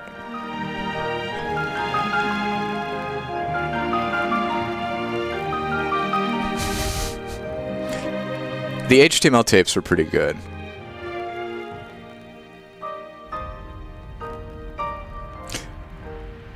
I mean, I would like to produce a video just about the back-end, like, architecture of Golden VCR. So it would be fun to do that in a VHS tape style. Hi, my name is Liz Kirstens. I'm the creator of Clooz. I'm going to talk to you today about how you can use Clooz to help you organize your documents and ultimately to help you research more effectively. The HTML tapes were pretty early on. Software, I want to talk about some organizing principles. If you go to seem to have the most difficulty with finding goldenvcr.com and look at tapes, you can search like HTML and then see that we watch these in broadcast 3 and broadcast 8 respectively. Get distracted by having to cook dinner or whatever, and the documents end up in piles either on our desk or on the floor, on the chair, wherever, and then we can't find them again when we need them. Well, the whole point of Clooz is to help you systematically organize these I graduated from art school in 2011, again, but also and we had classes that were like how to present your portfolio and get jobs and stuff, and they were still encouraging us to that you can form some burn our portfolio reel onto a DVD and mail it to studios, talk about is which by 2011 was kind of stupid. Like I recommend that you organize by document or event type. that's just making it harder for people to see your work because they have to find a This sounds like DVD another player. controversial topic, because most of us start out organizing our documents by family group. But if you think about it, organizing by family group becomes very inefficient right away as soon as you have a marriage record, because a marriage record by nature contains at least 2 surnames. And if you want to do it right, filing, you need to put a copy of each of the document in each surname's file. That tends to help you build up paper, and we all know we don't need more paper in genealogy research. We're already bringing home enough. So to help you file more efficiently, I recommend that you file by document or event type. And what I mean by that is, for instance, you could file all of your birth records together, all of your marriage records together, your census records together. When you're filing census records, you might, if you have a lot for one state or one country, you might keep them all together that way. And once you start filing them by document type, they become easier to manage. Liz seems a little boosted up. Okay, I can do that. Say you have this stack of papers that you've come home from the library with. What do you want to do with them? Well, the first thing I recommend is that you start separating them into documents. That's up a little. It's a very loud tape I have a letter to my ears, so I have it down -6 decibels now. A death certificate, I'll put it in another stack, and so on. And then the next thing that you need to do is to get the right equipment so that you can organize them. You need to decide if you're going to put your files in file folders or if you're going to put them in ring binders. I put my files in ring binders, and I use top-loading sheet protectors to store the documents in. Ah, sheet protectors, man. I haven't touched one of those things in 20 years. You have to give every document a number. And so while you're organizing, you might think about getting some type of labeler so that you can label your documents on not on the document itself, but rather on the, for instance, the outside corner of the top-loading sheet protector. If this is It would be handy to have a labeler like that for a Golden VCR, because every tape has a serial ID. Like this is tape 95.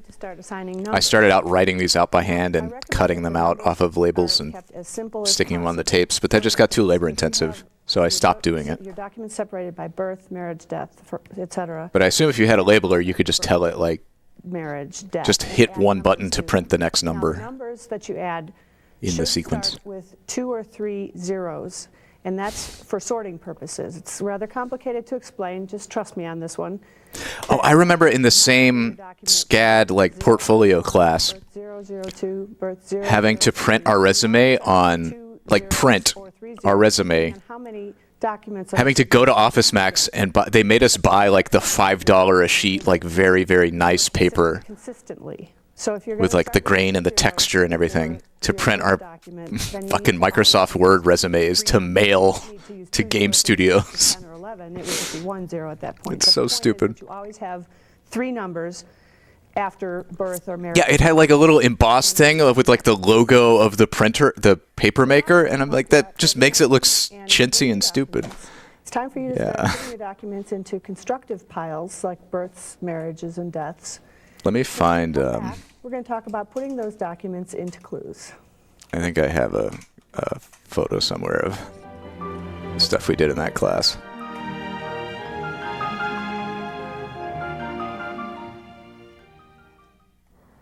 When you first open Clooz, you'll be presented with a screen called Select or Create a Database. Now this is where you will create the database that will actually hold your data. And you can have multiple databases in Clooz, but you can only work in one database at a time. So the first thing that you need to do is to create a database. Okay, so this is, Presented with has some instructions. these were the logo designs. But I'll walk you through it right now. We had to design 10 There's an empty window here. potential logos for our like portfolio brand. Open database or open file folder icon. I ended up choosing number 1, which is objectively the worst. Windows screen. Now, you need to choose where you want to put your database, in what folder. You can put it in My Documents, which is the default I really liked number 8, but everyone was like, it looks like a bank logo, and also it's the first 3 letters of awful. Or whatever you want to call it, but you need to decide where you're going to put your database. Once you've decided where you're going to put your database, then you need to give it a name. There were like several students in the class whose logos like had And that's entirely up to you. One way accidental swastikas give your in them. a family name, Kind of like the FedEx arrow, but they were swastikas. or your database. It's like unintentionally, and I was like, Jesus. So for instance, Why are we learning this in my lesson genealogy program, I have separate this late? databases for my major You shouldn't have a swastika in your personal and branding. I keep them separate. And I do the same in Clooz. So I'll name a database Kirsten's, or I'll name a database. Oh, it's a red panda on a unicycle, and his name is So Percy. back to the screen here, we're going to name a database. I'll give it a new name. Oh, well, it's a panda, but he turned out to be a red panda. And click on the open. Oh, that's right. It interprets red as the color, your desired color, so it cuts it out of the thing. Where your database is stored. Anyway, this was my initial draft of Gives everything an the .mdb. You don't need to type that in. Clooz will do it. DVD cover This is for my portfolio. the database that we're getting ready to create. But before we create it, I want to show you that if And then this was the final, databases, which is also and you want bad. to use different databases, But you like, just simply click on the who's down gonna arrow and you'll see all get this in the mail and rush it to the hiring manager? these databases Be like, hiring manager, Clooz, so that you don't have to a highly motivated special boy has made us a disc. So you just select one of the databases that you're going to work on and then proceed from there. But right now we're creating. It's like we have an application process. You're not special. The thing we do is click on select. And behind the scenes, Clooz has created. Oh my God, I love this software. You'll notice This up in Visual the Basic. left-hand corner, it shows you the path for that database. So you'll always know which database you're working in. And this is important because if you're doing a lot of data entry, you need to remember which database you're working in if you switch between Oh, highly motivated special boy. Level designer is like a title, a normal, not unprofessional title in game development. But it's also kind of a stretch to get an entry-level level designer job. Like, it's kind of a highly specialized thing that you're not going to hire someone out of college to do. users is the census template. Sparky. So I'm going to walk you through entering a census document right now. So let's go to the screen. You'll see that on the Clooz Hub, there's a number of different buttons. And the first one that we'll select is censuses. And it'll bring up the different choices that you have. Now, I've switched to my Kelly database because I have a lot of documents in here that I'll be able to show you. But I wanted to show you that when you first open this screen, How many titles have I shipped? of course, you won't have any documents in there. But going back to the screen, I have 13 years of experience, and I've shipped. here, there's US flag, Canadian flag, UK flag, and Irish flag over here. These show you the different options that you have for. I've worked on several game projects, but leaving out all the like theme park stuff. Federal census records, the Canadian. I've worked on just three like games that came out on console. Commonly available. So for this example, I'm going to show you how to enter the data for instance, Demo an DVD. 1880 U.S. federal census of my great-great-grandparents. Now, I've already very got good. this information entered into Clooz, so I'm just going to open up the document and show you how things are entered. This document is named Michigan 013 in my database. And I could have found it by clicking, as I did over here on the scroll bar, or I could have clicked on the binoculars and typed in MI013 and hit the tab. Why don't we use binoculars as an icon representing search anymore? And then I can double click on that because It's all magnifying glass now. and show you what's in here. Now, if I was creating this from scratch, I'm going to take you back out again. If I was creating this from scratch, this is an 1880 census, so I would select the 1880 census.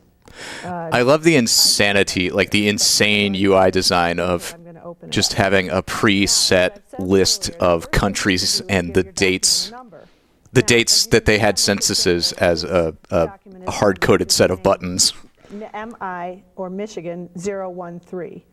I call all of my census records first by the state two-letter abbreviation, and then I give them a number. So this document is numbered MI-013.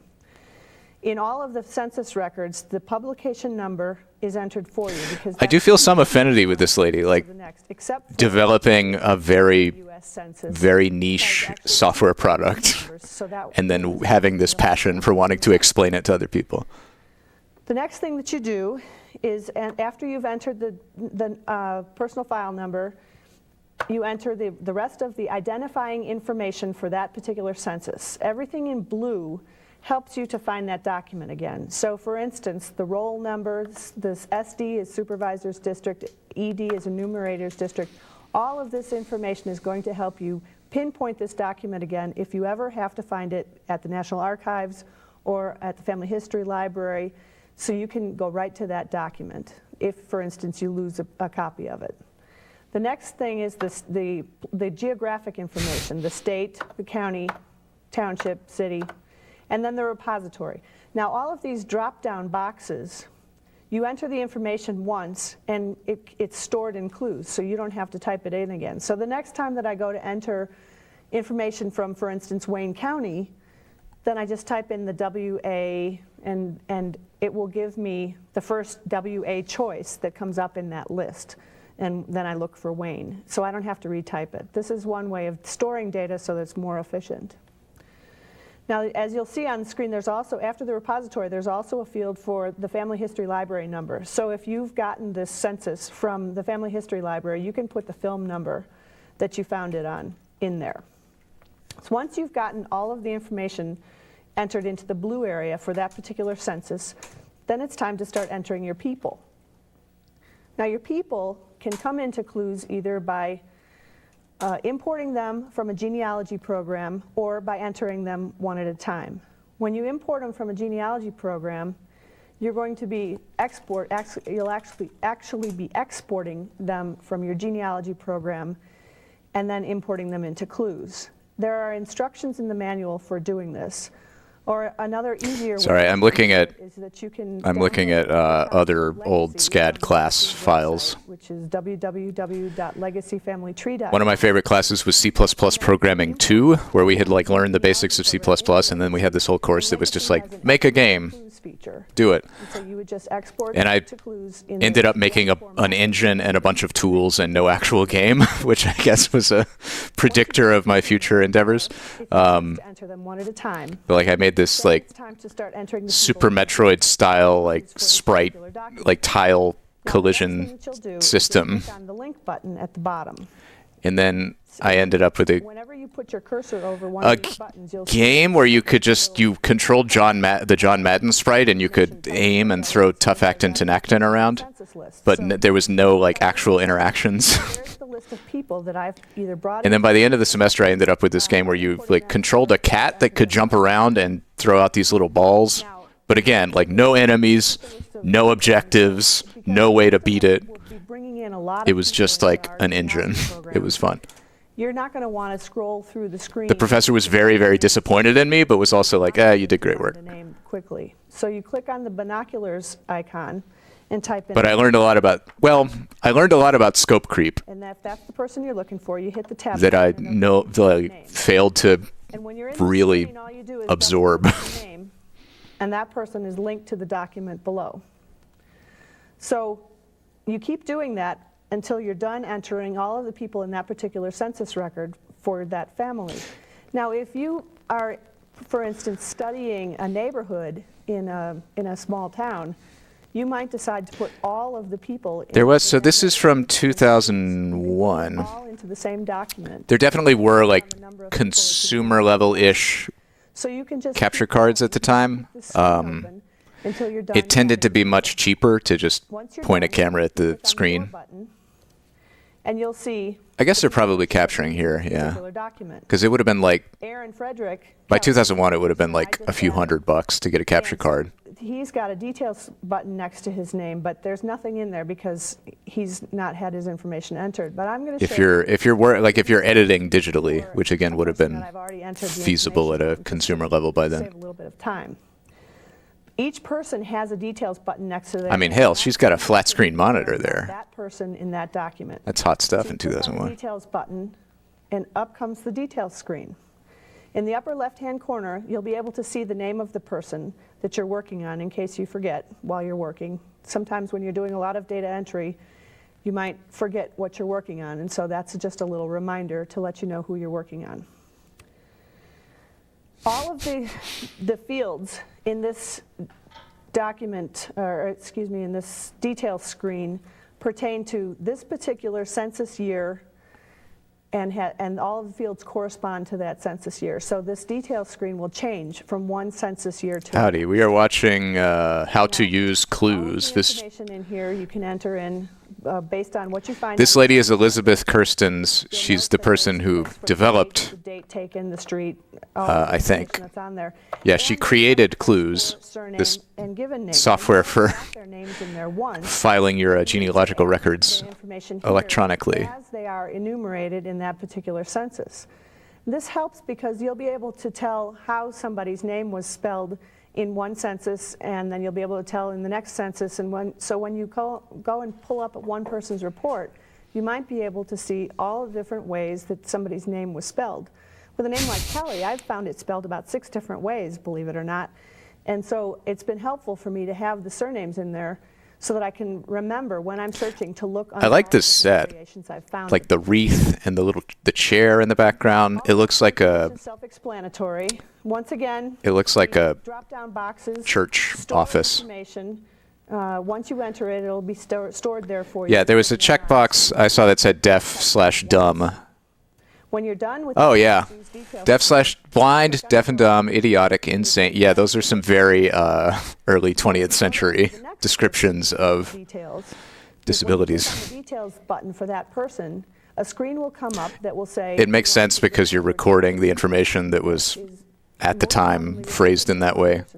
You're just kind of replicating what's there on the document. If the information isn't identical, I recommend that you do this because you'll be able to change. So I wouldn't hold it against Liz, but yeah, it's certainly a reflection of the ways that we used to characterize people with physical disabilities and mental illnesses. Click no, because there's already information in here, but you would normally click yes. What it's going to bring forward is the information that's up here, the page, Ollie, street, an house O. number, dwelling number, family number, and the surname. The rest of the information would be different from one person to the next, although some of these other fields are brought forward, such as birthplace, father's birthplace, and mother's birthplace. But for the most part, the rest of the fields are left blank so that you can fill them in for each person. So once you're done entering the details for each person, then you can look at the report. This button up here is the print preview button. It's called Preview a Report of this census record. You can click on that, and you'll see the report for that particular census. Now this, I would normally have filled this information in. This one looks blank because this is the guy that I added while I was showing you how to add a person. But the rest of the information down here. Ellie. This is the report as it would look like. And you'll be able to see the page number, the date. These things don't change from one person to the next. But then you can see line number. And this particular report is in line number order. So you'll be able to see that. Yeah, they're generated in parallel, like at the same time. So it's just a matter of whichever one gets finished first. If you want a particular order, you just kind of have to stagger them. At the main census screen, there's a selection. Give it like a few seconds between each one, and they'll usually finish in the order you want them to. So that you can have the print preview show them the way that you want them to print. You can print this report from here, or you can go back. Now, what I recommend is when you're working on your censuses or any of your other documents, and if you're using the method that I use. I have never seen anyone work on a laptop in a Waffle House. It seems like you could do that if you wanted to. These things are rather big if you. But your laptop would get very sticky very quickly. And so I usually just fold them in half. Stick them in my 8.5 by 11 top. Give me a Gus. Put the use my label maker and put a label. I've seen a guy working on a laptop in a crystal once. Then I put the report in front of it in the sheet protector, so that I know as I am. Do we have crystal in Raleigh? In the future, that I've already entered this particular document into Clooz, and I don't need to go back and enter. No, damn it. The report, and the report is right in front of it. There's a couple other features of the screen that I would like to. Crystal with a K. It's like White Castle. If you see up but from here, the you'll south, see it's the little square steamed hamburgers. if you put your cursor over it, it says next record. If you click on that, you get a blank screen for the next 1880 census record that you want to enter. So if you're entering a number of 1880 censuses, you can just keep going. Now this only works for the same year. Now if you want to enter an 1870 census record, you Locations. just close the door button and go back out to the main Clooz census screen and select 1870. But if you're entering a number of 1880 census records, you can just keep going by clicking on the right arrow button. And the other button looks like a couple of notebooks sitting on top of each other. If you put your cursor over it, it says show all censuses for this year. You click on it and you'll be able to look through all of the census records you have for that particular year. You can click on the right arrow button and go through them one at a time, or the left arrow button will take you back. If you click on Crystal's website is so bad. it'll take you to the first 1880 census record. And if you click on the down arrow button, They have them in Atlanta. the last 1880 census record. We could drive to Atlanta. Point, if you click on the right arrow button, it'll create a blank screen for you, so you'll be able to enter another 1880 census record if that's what you need to do at that point. You could also click on the icon with the pencil on it and add a new record. It's the same, at that particular point, it's the same effect, clicking on the right arrow button or the add a new record button. You'll get a blank screen so you can add a new 1880 census record. I want to show you how to delete a person from a census record. Go back to the one that I entered the person as an example for you, because a lot of people don't know how to delete people once they've entered them if they're the wrong person. All you do is you click on the little box to the right of the left of the person's name, and up at the top of the screen you'll see a red X. You click on that and it'll ask you if you want to delete this record, and you just confirm it and that person's gone. Now if you need to delete a document that you've entered erroneously, and if there are people still attached to that document, you'll need to delete the people from the document first, just like we just did. And then, when there's no people left attached to that document, then you again go up to the red X on the toolbar and click on that, and you'll be able to delete that document. You have to be in the document. Sorry, more SCAD stuff. This was one of my favorite classes, which was like, There's one more item I wanted to show you. it was a 3D modeling class, and I just did all this like subdivision modeling of cool like old buildings, Choice for reports. Click on the reports choice. and it was really, really fun. Censuses, directories, documents. But then also the objective of the class was to make a finished scene, and I again learned a lot about scope creep that I did not incorporate into my work moving forward at all. Or surnames, or you can print all of the census records you have. Because I was like, I wanted to make this, I wanted to recreate this whole like block of downtown Birmingham with all these buildings as they existed in the 20s and have like this cool scene of everything. And I ended up like being able to make just like one tiny building. And it'll show you the available years that you have. Because I was not good at planning. So you won't be able to pick something that doesn't have any information in it. So if I wanted to see a report for all of the 1880 censuses, I could click on 1880 and click on the print preview button. If I wanted to see multiple years, I can do that as well. All I have to do is click on, for instance, 1910. You can click on a number of items in here. If you want to take them off. The first U.S. census was in 1790. Get rid of it. So I want to see all of the censuses I have for 1880. So I'm going to click on the print preview button. And this will show me all of the census records that I have and the people that are attached to those particular census records. And this particular item has 2 pages. So then I can go up to Bacon, Bovril, Bovon. and I can either print that report.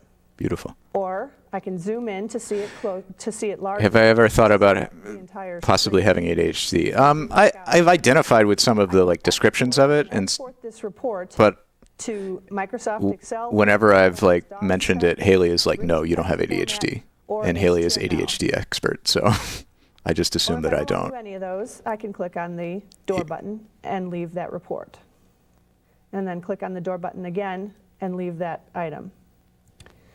So you've been walked through how to enter a census record, and the data entry into Clooz for all of the different types of documents is fairly similar. And so showing you how to enter a census record should help you to understand how to enter all the type of documents that you can into Clooz.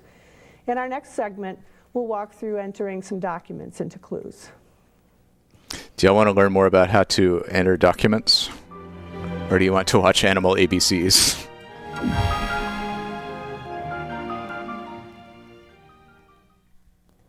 Everyone has birth, marriage, death records, wills, land records, all of those type of Aminals? documents would be Okay. entered into the documents category in Clooz. So now we're going to walk through Okay. Howdy, Joshy D. for entering a document into Clooz. Let me give myself some fun points so that I can generate 26 animal friends as we watch the Animal ABCs. Entering census records. So let's go to the screen, and from the Clooz hub, click on the Documents button. Here you'll see the document selection screen.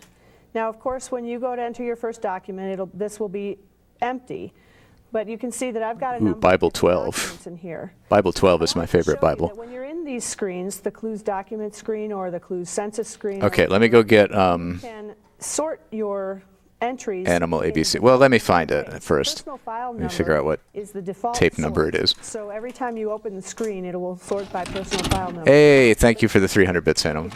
Sorry, I called you Animal. Thank you for the 300 bits, Bella Bunny. Would come up together.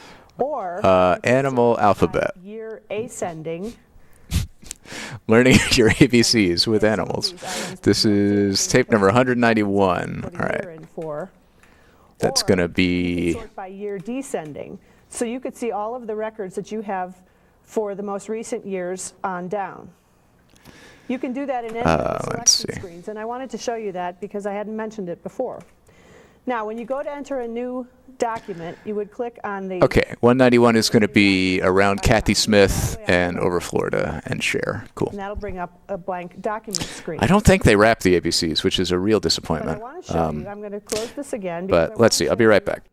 A document that's already been entered. This is a birth certificate for my great-grandfather, Fred Kelly. I've already entered this document into Clooz, but I'm going to show you how it looks in Clooz so you can get an idea of how your documents should look when you've entered them. We go to the screen, and this item actually is called Birth 010. Once again, It sounds like we're done with Kathy. census records. Sorry, why do I think her name is Kathy? Her name is Liz. That's in blue first. It seems like we're done with Liz. Personal file number first, and as you see, in this case, it's Birth 010. This has been How to Use Clooz, the electronic filing cabinet for genealogical records with Elizabeth Pick whichever event is Kirstens. happening in that document. In this case, it's a birth record. So you'd select birth from Oh, the Panda Beat. A number of items are already entered into the drop-down list for you, such as birth, marriage, death. But if the item isn't in there, you just go ahead and type it in, and then it'll show you the drop-down list so you can use it again next time. Okay. So you go ahead and enter. Thank you, Liz Kathy, for this sterling presentation. We got 30 minutes of that. That was a chill time. Sorry, I reminisced on art school while we learned about how to use this genealogical software from 2001. Now, how about Animal Alphabet? Ooh, this tape is sticky. Learning your ABCs with animals. Ollie, an E. 26 great why are there 26 individual songs? Oh my god. Time Life Kids, Animal Alphabet. It's only 44 minutes. From a skittish armadillo to a playful zebra, Animal Alphabet provides your preschooler with a fun and exciting way to learn the ABCs. Lively footage of 26 exotic animals from around the world help illustrate the letters of the alphabet. Each animal has its own fabulous toe-tapping song that children will love to sing along with, dance to, and learn from. Whether swinging with gibbons in Africa, shimmying with penguins in the Arctic, or springing with wallabies in Australia, Animal Alphabet's humorous and engaging view of nature offers a unique approach to learning that the whole family can enjoy together. From Partridge Films, Adams Wooding Television, United Wildlife, and Time Life Kids, 1998. This was sent in by Sentai Brad. Thank you, Brad, wherever you are. And let's learn our ABCs.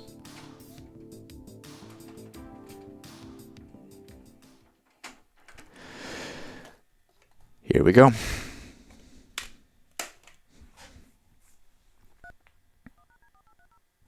Oh, I love dial tones at the beginning of VHS tapes. I still have not learned what information they encode.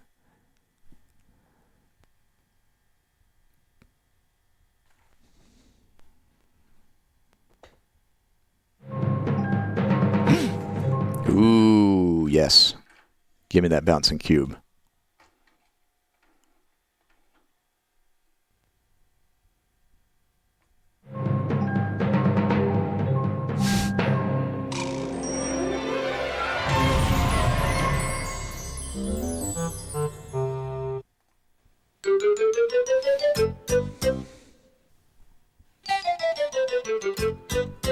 All join in and sing with me. It's fun to learn your ABC with the letters that you get in your animal alphabet. Oh boy. What's up first? I'm turning this down a bit. Can you see the letter A? Watch it turn into an aeroplane. That's not an animal. Imagine we could fly far away across the sea. I did not expect this to be as British as it is. Over there in South America. And I'd like you all to say, A, armadillo. A, armadillo. Well, he loves to have a swim. Arlo. Just to play around like you and me. Then he pretends he isn't there. With his bottom in the air. Well, even just a simple boom makes him jump up like a kangaroo. Oh, I didn't know that armadillos could Like you all to say, jump. A, armadillo. They also have leprosy, right? Time for bed. They also they carry leprosy. Armadillo says, now put your head upon that pillow. Night, night, armadillo. Night, night, armadillo. All right, what's B gonna be? A, armadillo. Please tell me this is the end of the armadillo song. A is for armadillo. Are they all gonna be the same song? Do you see the letter B? B is for barracuda.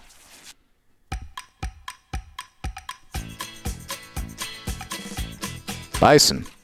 B, B, B, B, B, B, B, B. Let's play a game where we get down on all fours. Pretend we're bison and it's snowing outdoors. We've got a woolly coat as warm as a hug. We're just as snug as a bug in a rug. Remember, B is for bison. This is a lot of things for preschoolers to remember. And I really must roll in the dust. Itchy face, itchy neck, itchy stomach. Bison never tread on birds, but others aren't too sure. Watch out! Bison like to... Is that a fact? Cause that's what friends are for. I feel like a bison could easily step on a bird. B. Remember, B is for bison. B is for bison. And if you listen to this song, you'll find plenty for you to keep in mind. Lots and lots of good advice on B, bison. That's B.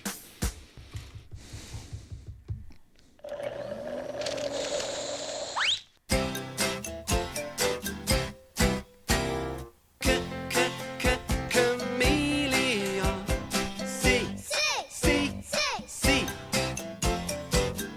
I have got an icky tongue that is very, very long. Why would the chameleon describe its own tongue as icky? And gets those insects in my tongue. Yum, yum, yum, yum. We may not be very large, but we're great at camouflage.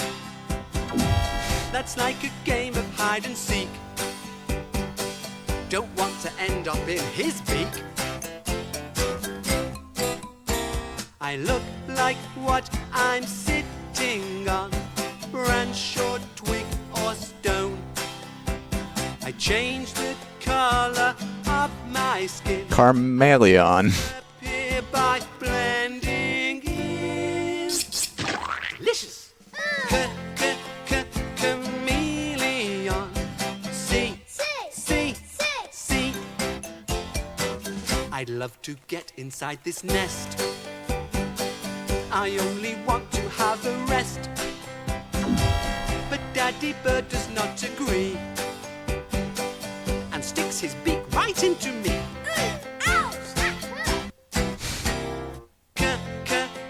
Chameleon. See. Is D gonna be Daddy Bird? Donkey, perhaps? Dodo. Please come Dolphin. on a journey with me, a magical ride out on the tide. We're at 4 out of 26, and I'm getting kind of tired of this guy's singing voice. Look for the letter D. Splashy. Jump right out of the sea, high in the air, right up to there. So forget that you're a girl or a boy. Come on and jump for joy. 'Cause D is for dolphin. D, D, D, let's say. Practice up your fishing and hey, you could be a dolphin for a day.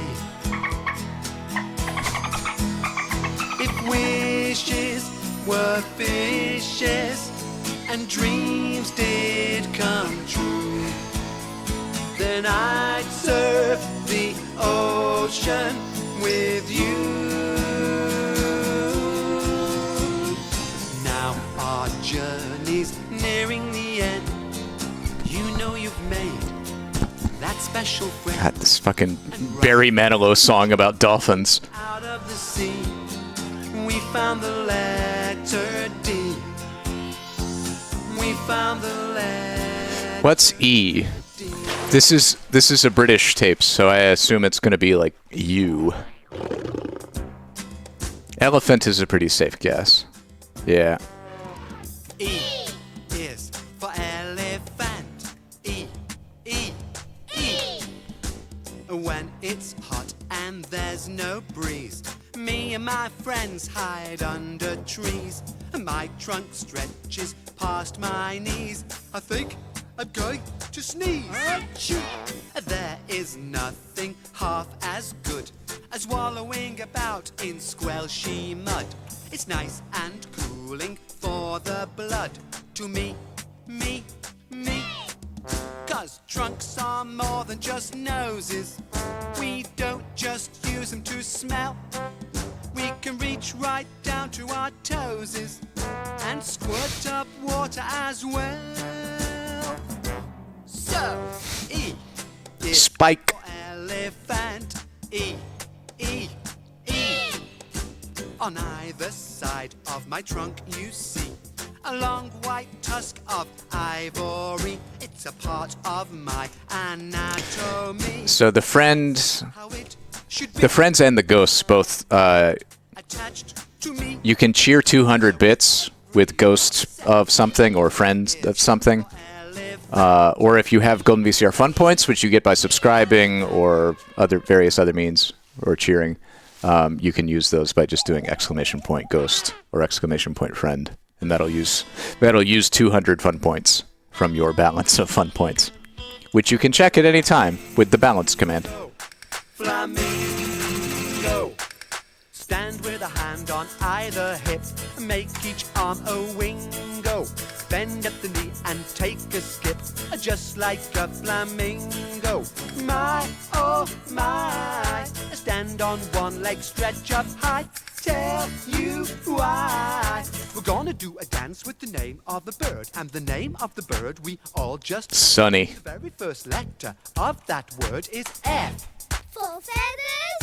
F For flying? F For funny feet? No, F is for flamingo. Flamingo. Oh, it's a flamenco tune because it's flamenco. You get it? And fly. Now take 2 steps forward. 1 step back.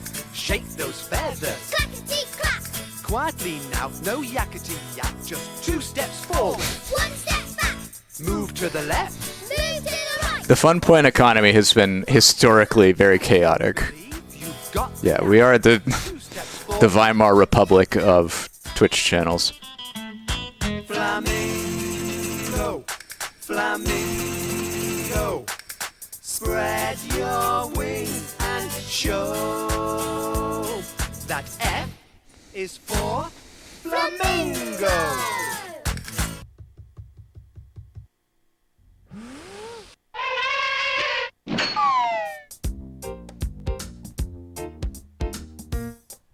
Luckily, this is not a free market. You can only you can only spend your fin points the way I decree that you're allowed to. So we're not in any risk of inflation, I don't think. Come and swing with me. We can be either black or white. The bugs don't mind which ones they bite. Those fleas and ticks and little mites, they don't half itch me, mummy. Well, I like singing. Flora, a flamingo. Oh, yeah.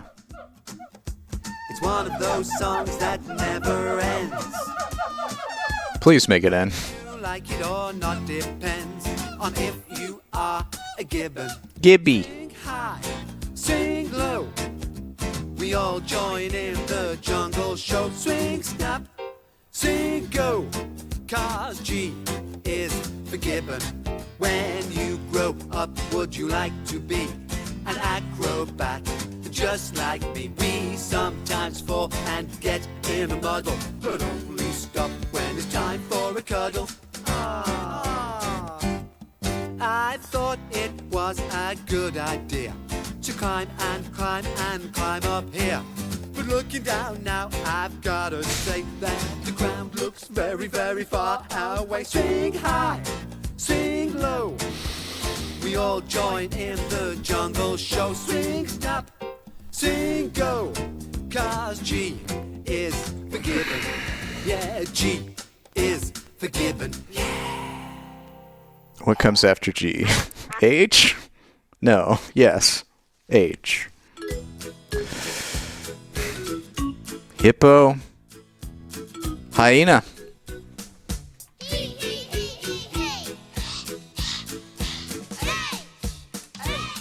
Hyena. Hyena. Hyena. And when my mom licks me, I'm a cleaner. Hyena. That's tickling.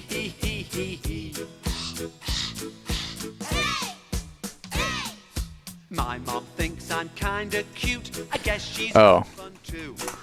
She's the This is both good and bad. and there's lots for her to do. I can no longer generate images because Like I'm gonna I have run out of money once again on OpenAI. snuggles me. Hyena, hyena, Mom runs in a lullaby way, but she's real good at digging, and there will come a day when it won't all be just play. Yeah, well, the fun point economy is underpinned by my own credit card. Well, sometimes. And H is for hyena. I've given them $20 more, but I should probably cool it anyway.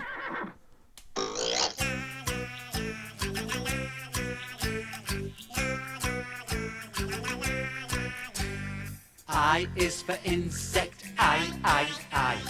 I is for insect. Oi, you can fly.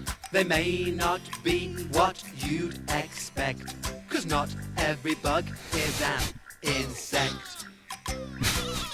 If you'd like to join the insect club, I'll have to ask, Were you once a grub? Have you got 6 legs? No. You are, by spending bits and subscribing, you're supporting. You are making it possible for me to do this. You're making it. You're offsetting the fixed costs of like web hosting and then the variable costs of the image generation. But that's actually a very small part of the costs. Insect life is tough, 'cause birds can never eat enough of all your friends and family. But here's a few tricks so they don't pick me. Eyes, eyes, painted on your wings. Look a little scary, not just ordinary. Now, I really don't like the chipmunk voice. crunch. Everyone is someone's lunch. When I is for The Ghosts and Friends will not work for a little bit because it takes a bit to update after I give them more money. There's someone prowling in the jungle in South America tonight. It also takes a while for the limit to actually trip. Like, my balance was negative 53 cents. Like, I owed them 53 cents. Jay, Jaguar, wouldn't you like to come and have a swim with me? Jay, Jaguar. Wait, I thought it was Jaguar. In the jungle where the wild things are. Well, you could say that I'm a superstar. Crazy people come from near and Just sloth. everybody wants to spot a jaguar. I think I'll do a little fishing. It isn't easy with your paws, especially when he keeps a wriggling. I'm glad the catfish don't have claws. Ouch! Hey, hey, give me a J. J, Jaguar. Hey, hey, what do you say? J, Jaguar. J is for Jaguar. How far are we? Oh no. K? What's K minus A? 10. We're at the 10th out of 26. K is for kiwi. K atta hey. Well, 11th, yeah. Kiwi. Ooh ah ah hey. If you start counting from 1. Here we go. I didn't get to see him. Where will I find one? I know they don't fly, so I guess that the best thing to do is start off in Africa. I'll go today and ask. We're at 18 minutes out of 44. Don't make me laugh. I'm a giraffe. How about you? No, I won't do, because I can fly. So why don't I try? No, I'm too tall and my beak is too small. Let's look in South. This is a very, How's that for the nose? yeah, this song is all over the place. Kiwis have a beak. So let's have a peek at Australia. You're nearly there. I live in the trees, but I'm sure not a bird. And with all of these clues that you've heard, if you go to New Zealand, Are we searching for Australia's most secret animal again? you've all got in mind. Here I am. I wish I could fly. Wish I could fly. What a terrible waste of sky. So won't you please fly? Thank you for the poll. Fly, flap your arms and jump up high. I don't think we can stop. And K is for kiwi. K atta heya. K is for kiwi. If we stop, we'll only know like half of the alphabet. Also, what's Q gonna be? What's X gonna be? I think we all know what Z or Z is going to be. Simba. L is for lion, king of the animals. L is for lion, the African king. As Mr. Lion, I'm king round here, you see. And I'm sure that none of you would disagree. So while I'm busy sunning, it's my wife who does the running. She gets thinner, I get dinner, and that suits me. I was expecting one song from this tape.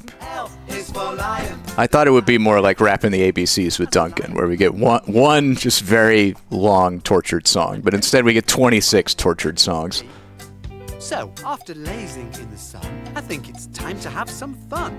Hey, you up there. Duncan was great.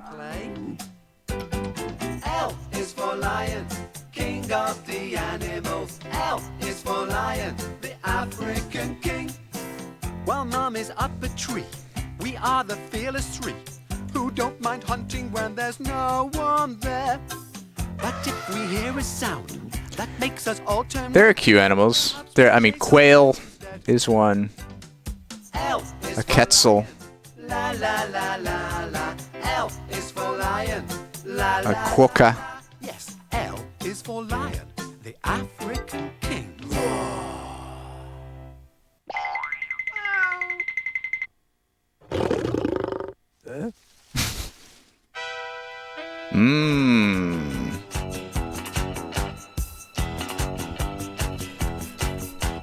Do you see this mask around? Hi, it's a meerkat. Well, a meerkat is a mongoose in disguise. 1,000 bits from Jacebook. Feel the rain from Brazilian coordination. Let's do it. Meet the mongoose. Thank you, Jace. 'Cause we're on a mission, fishing for an M. Is that one there? Baby yellow mongoose love to learn. It's still rejecting them. But there's mystery around at It takes like every turn. 30 minutes sometimes for it to What are these fun? remember that I gave it money. They look a bit like wings. I better get my mom to rescue me. What an adventure! We marsh mongoose have a special treat. But it's very, very difficult to eat. Oh, if I had teeth like a croc, I would need a rock. My dinner's hiding right inside this shell. M is for mongoose, hungry as can be. Why does meerkat have to share billing with mongoose? Hungry as can be. Yes, M is for mongoose. Is a meerkat just a mongoose? Don't roast me, please. Don't crucify me. Are they related? Please all shout out when. Sunny. You Sunny. And if your mind goes blank. A meerkat is a small mongoose found in southern Africa. With an N. Under the sea, there's a wonderful world with fish that are straight and fish that are curled. Some live in a secret den, and the nudibranch begins with N. There's so much life on a coral reef. Just take a look, it's beyond. Mongoose are in the genus Suricata and the family of Herpestidae. Herpestidae are mongoose. The mongoose family.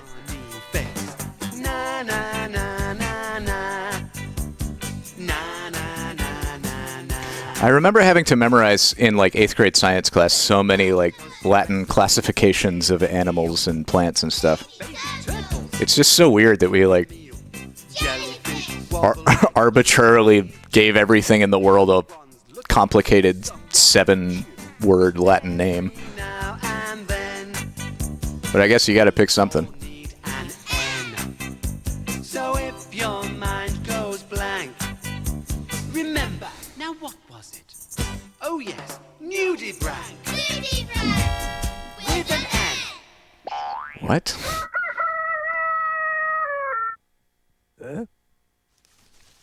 Ooh, the tape god.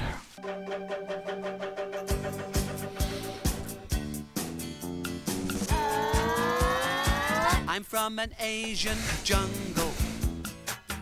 Fruit is what I like to chew. but I enjoy a bug occasionally. Do you think you'd fancy one too? All together now. Oh, oh, orangutan. Oh, oh, orangutan. We're at number 15. Old man. Oh, oh, orangutan. It's a little rude. There's no one braver than my brother. Fun fact, orangutans can slide up trees. Swing a tree. I'm learning plenty from my mother too, like big orangutans too. I really like my older brother. He sometimes lets me have a twig. He's teaching me a very special trick, but he won't let go of the stick. All together now. Oh, oh, orangutan. Oh, oh, orangutan. There's nothing that I'd rather be than snuggly, cuddly. I appreciate that they're attempting to make all 26 of these songs like thematically diverse. Oh, it's for orangutan. But they're all like, by the time you get to 15 or 16 of them, they're all the same song. This is just a 44-minute song. This is basically the do all your shopping at Walmart song, like the most hated song. Look at me in the sea. I'm flying underwater. No one's as fast as me. But when I get on dry land and it's time for penguin talk, it all goes kind of funny. Would you like to try this walk? Just put your arms by your side, waddle about like the penguins do. And look at the way they chase around. Can you do that too? Oh, and just like you and me, I'm sure penguins love the snow. Sliding on their tummies, what a sight to see. Pestering their mommies. Mom, is that a pig? Pa, pa, pee. There's many types of penguins. 16. There's at least 16 penguins in there. That's 1,600 bits from Jacebook. Thank you, Jacebook. But now this song is ending. We thought you'd like to see a little bit of scratch. Again, as stated previously, I do not have a 16. I have no form of incentive for 16 related cheers. But that is from Jacebook. P is the 16th letter in the alphabet. Thank you, Jacebook.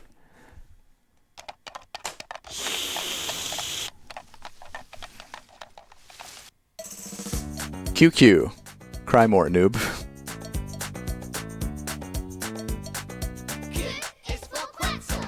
It is. Okay, it's Quetzal.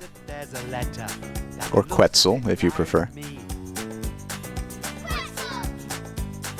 The round bit is a little like my body, and the tail hangs down, you see. So make a Q in the air, please do. It's easy to draw the letter Q. Then let's all carnival. Come on and dance with every rainforest animal. Get up and dance. If you could never tell a Quetzal from a pretzel, this song's for you. Join the queue. It's rather crowded up here in this tree. It sounds just like playtime at school. Some live on the top layer, some halfway up, and some way below on the ground. So make a Q in the air, please do. It's easy to draw the letter Q. That'll do.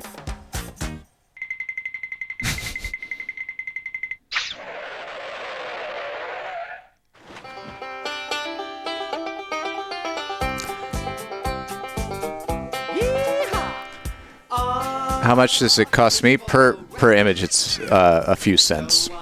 Here when we're laughing. R is for rat. Well, no one can hear us but dogs. I'm a brown rat, avoiding every cat. I hurry, hurry, scurry night and day. I'll introduce to you rats you never knew. So come and meet my cousins on the way. Now, who's first? Oh, yes. The giant pouched rat has got a clever trick. You mustn't try it with food. He stuffs it in his cheek and takes it home with him. Your mom would say, this is rude. R is for rat. No one can hear when we're laughing. Oh, they are not devouring a human. I guess that's for the best. Should touch me unless you're a cat. So listen to this song and remember, I'm a dirty rat. And I bite. That's all right. I'm a dirty rat.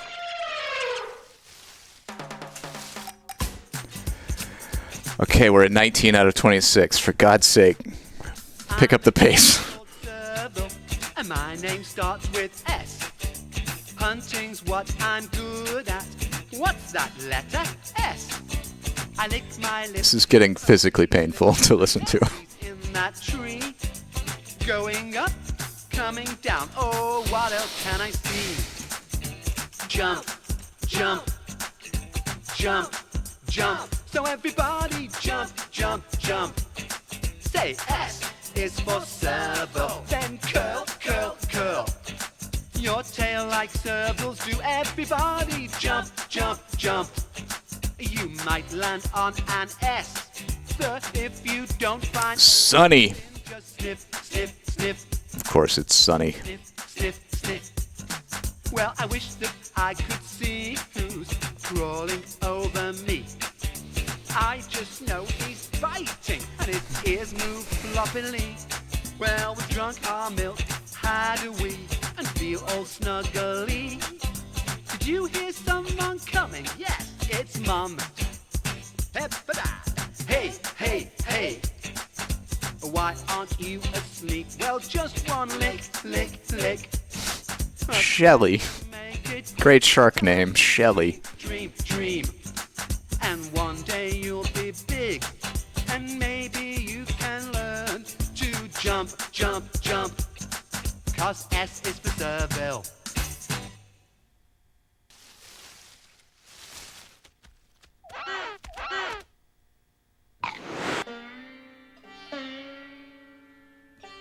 Tiger? Yeah, okay.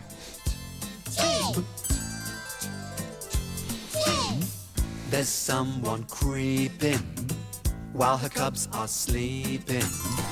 In far This would have been a lot more bearable if they weren't all sung by the same guy. it's nice and cool, sitting in this pool, but much too deep for a cub.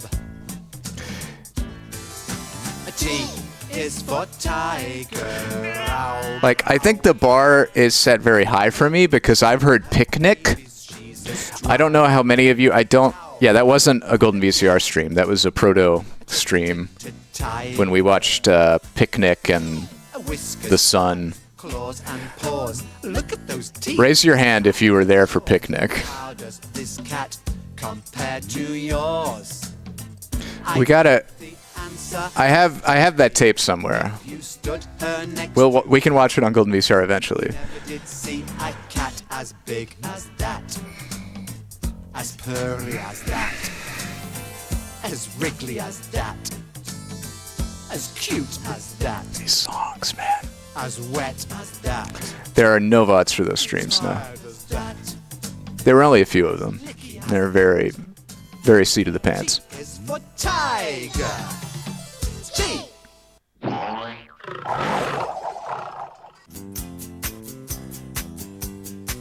Yeah, I did upload Picnic. Monkey see.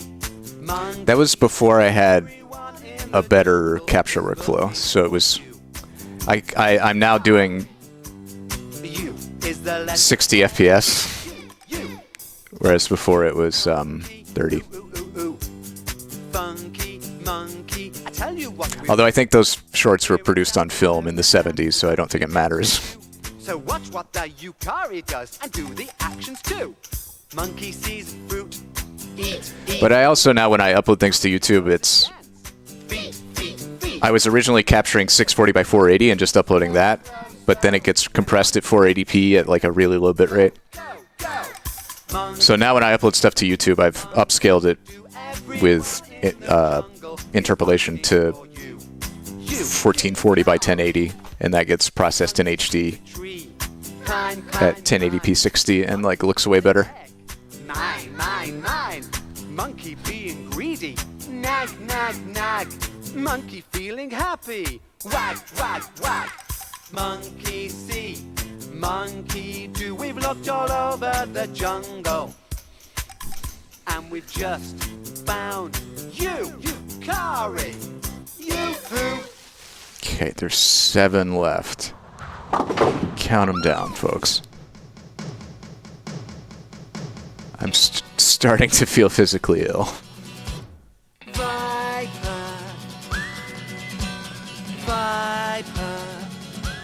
This is number 20. Then we have 21, 22, 23, 24, 25, 26.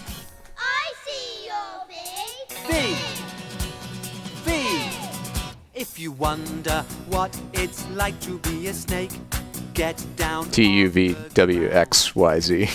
Do you think it gives me tummy ache? Wriggling around. Oh, it's Viper. Sorry. I've a trick that's really, really neat. Sorry, I thought we were on S before this. I can see things simply by their heat. How's that for a bite? Feet. All of us are poisonous. Okay, so we got WXYZ left. Great. I love that. A rattlesnake. Watch out. Mind your feet. Viper. Well, because it's a snake, but it's also a rattlesnake, but it's a viper. Do vipers rattle? Do vipers have rattles? I don't think vipers have rattles. It's time to hibernate. This is very poor taxonomy to be exposing preschoolers to. Are they? Ed Zoologist says that all rattlesnakes are vipers, which I'm inclined to believe because you have zoologist in your name. Lots of funny words begin with W. So let's go to Australia, the land of the didgeridoo. That's where we'll find a wallaby and a W. I'm a clever climber when it comes to rocks. And if I have to fight, well, you should see me box. And my friend the koala bear looks so sweet in the trees. What a way to travel on your paws and knees. If you wanna be like a wallaby, then you'll have Wallaby Wally. to bounce. And if you look at me, you can easily learn how to pronounce W. When you're a kookaburra, nothing worries you. Least of all, a thing that starts with W. So when I see a wallaby, I have a laugh or two. And that's how I remember what's a W. That's how I remember a wallaby. What's X gonna be? W.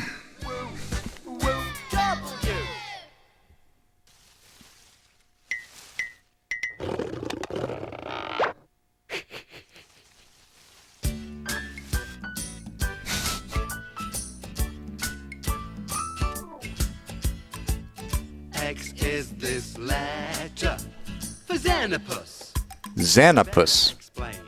Well, You better. I'm a gorilla, as you see, and my best friend's a frog much smaller than me. I can't seem to find him, but I won't make a fuss. Oh. anybody seen? Mr. Xenopus, commonly known as the clawed frog, is a genus of highly aquatic frogs native to sub-Saharan Africa. He's not one of us, but I'm sure they're gonna look for Xenopus comes from the Greek xenos, meaning strange, and pus, meaning foot. Okay. is amphibious. Are you sure you haven't seen? Well, you can help me. Just close your eyes. When I say open, you get a big surprise. Open, look at this X, and you'll see my friend the Xenopus and me. X is for Xenopus, the frog. Xenopus.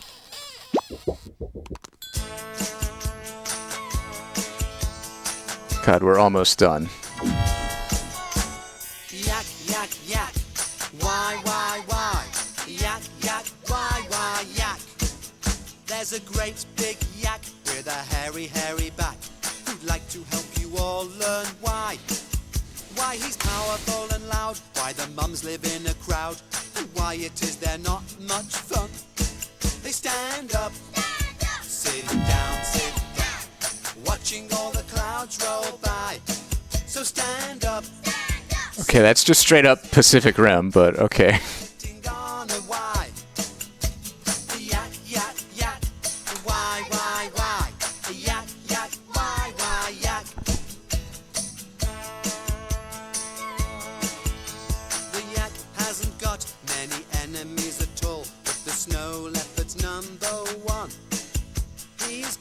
Yeah, sure does. I thought up front, like, 44 minutes. That's mercifully short, at least. But, nah. It's only one more. It's only one more. You could be sitting on a Y. So stand up, sit down, wave all the yaks bye-bye.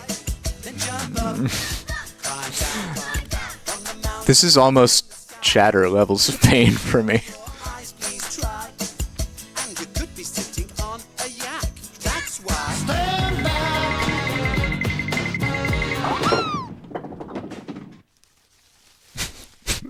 Stand yak.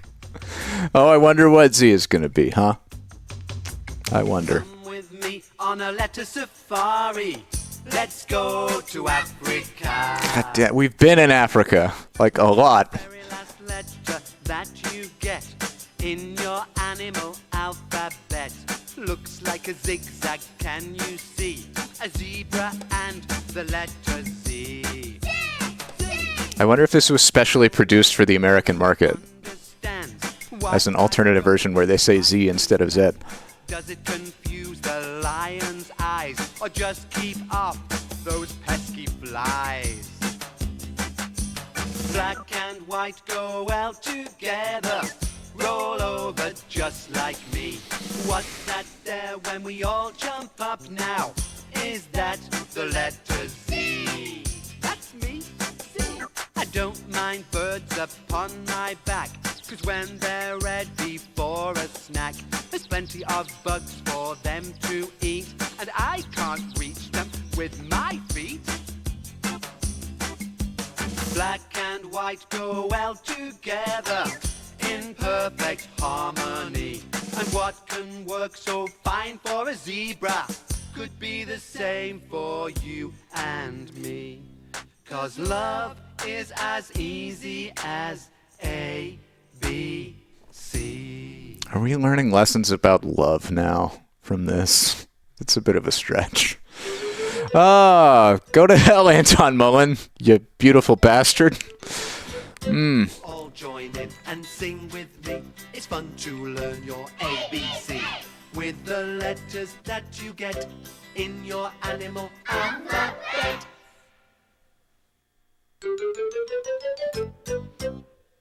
I'm barely hanging on here. Copyright 1998, Partridge Films. All right.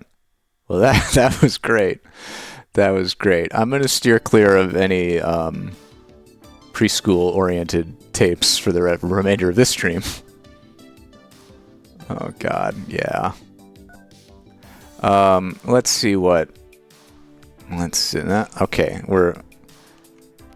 mark my words. This is being ejected. It's going back into its sticky, sticky case, and we're never watching it again. But that was fun. I'm glad we got to experience it together. It's a real bonding experience. Let's see what else we got in the collection here. I can do one more, maybe, if I have a moment to recover. Yeah, I do need to put, like, explosive bolts into the VCR so that it can eject bad tapes with prejudice. Let's see.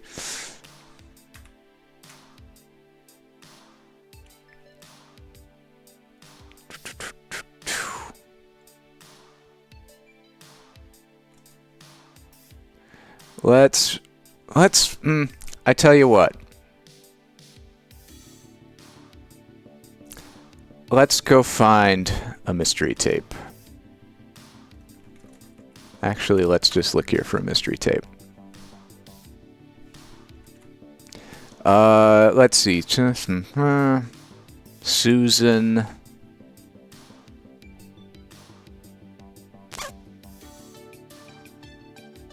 There are some good Hardhead Harrys, but I will reserve those for future streams, I think.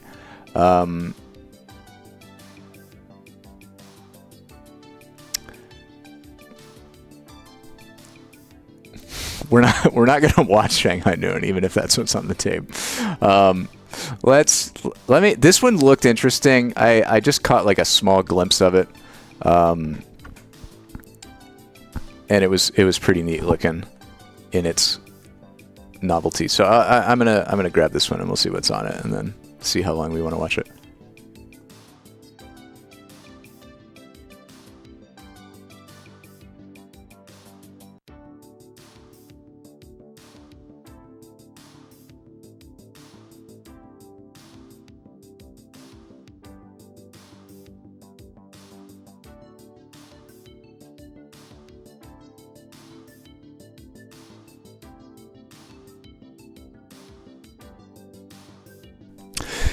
Yeah, the Veterans Trip tape that you were talking about in Discord sounds really noteworthy and worth taking a look at. So this is labeled Sulby 88, etc.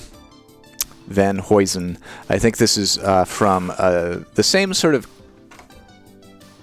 It's a series of tapes. We've seen some tapes about like printing equipment before, and this, I believe, is going to be from the same owner. This comes from Bella Bunny from a thrift store, and let's take a peek.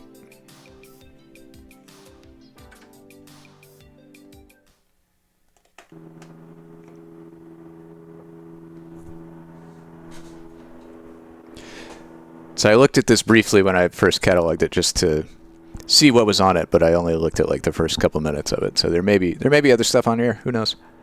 It's a mystery.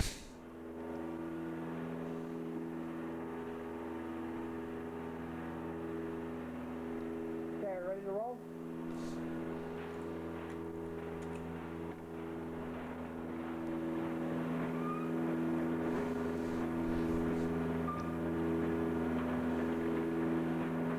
So yeah, this looked like bookbinding or like magazine printing equipment.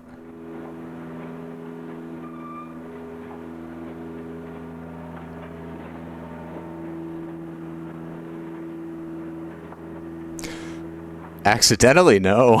But that is kind of why I have to screen the mystery tapes before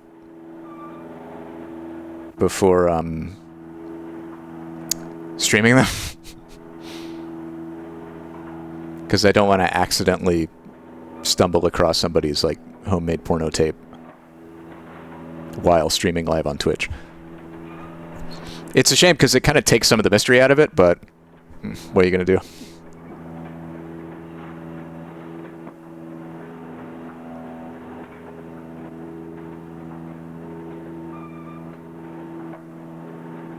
So far, no.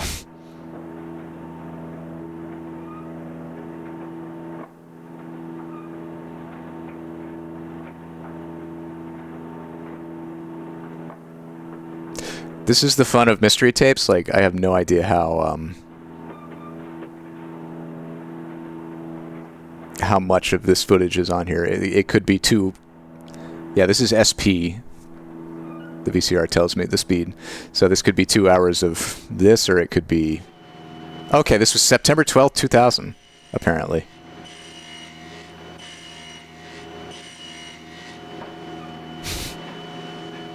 Yeah, we did get Shrekfest, which was very puzzling that would have been dubbed onto VHS in the year of our Lord whenever Shrekfest happened.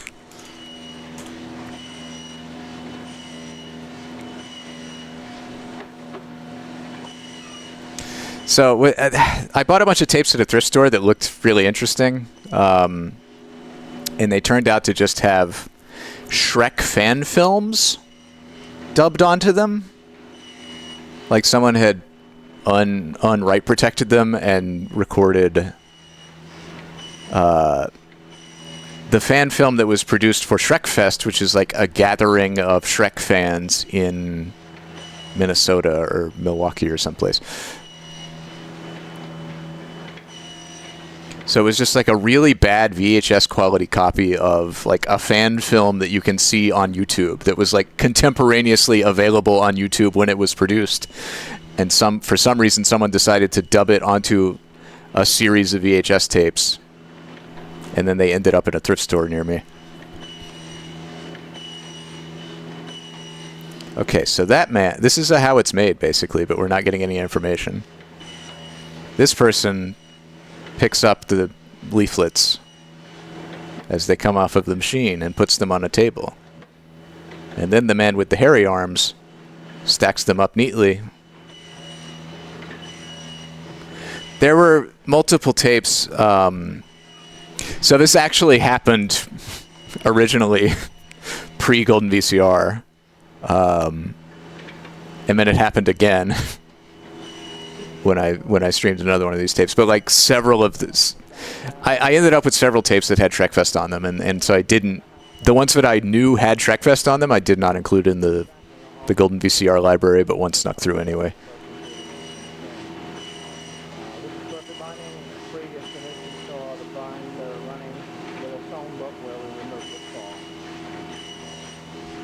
I'm hearing some faint voiceover, but I think that's just someone talking. All right.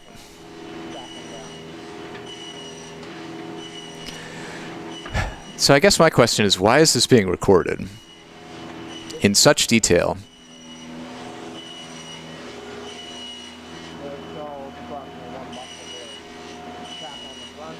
Are they trying to sell this business and they're showing the operation? Is it for insurance purposes?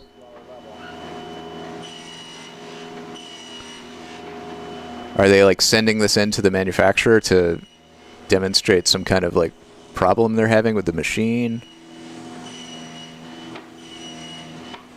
Because it's in such bad quality too. I guess it's just a bad camcorder or something.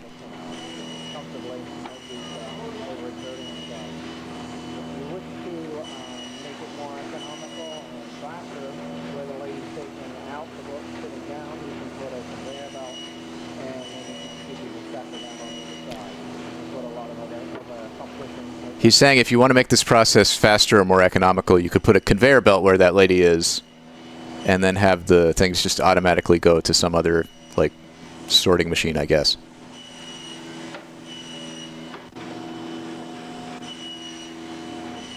I'm hearing that very faintly.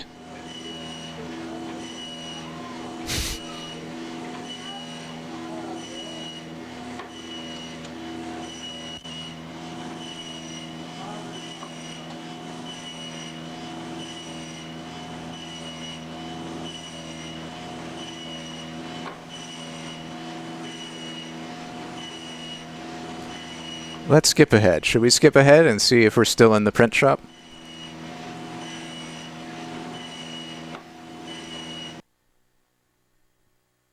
Okay.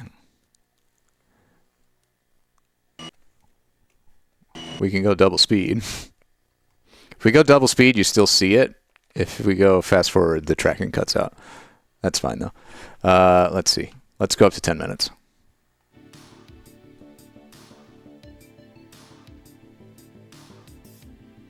The normal fast forward is kind of slow. I can hit stop and fast forward. But let's just check in at 10 minutes. It's the beauty of VHS. You have to seek through the tape. Kids these days don't even know about seeking through the tape. All right, got more gunk.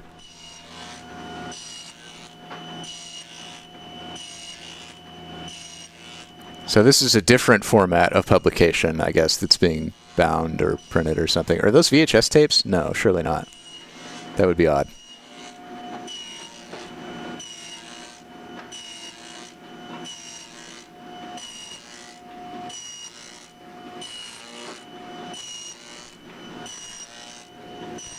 Okay, Sulby is the name of the, I guess, equipment manufacturer, because it's stamped on all the parts of the machine. Yay. Let's go to 20 minutes.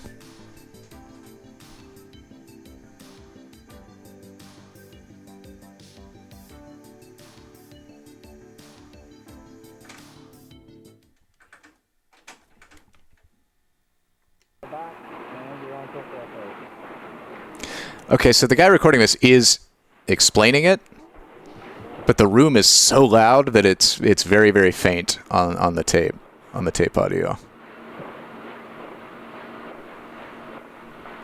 And yeah, I don't know what Van Huizen is either. Also, the speed control is at the back here on the fleet.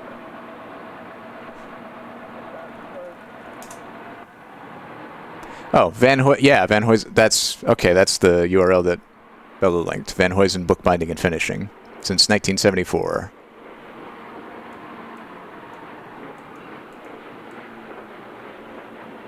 Oh, they're in Ontario, huh?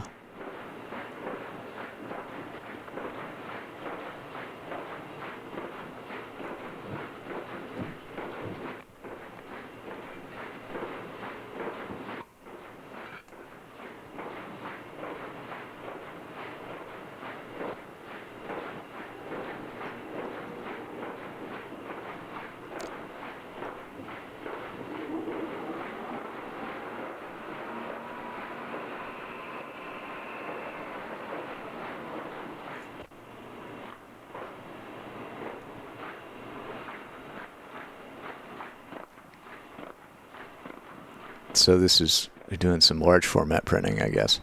This is some very, like, so much specialized equipment that needs to be, like, greased and maintained.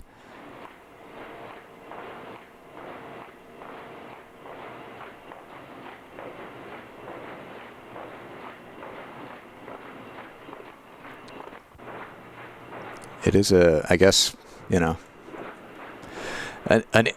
a time-honored industry that dates back to Gutenberg. This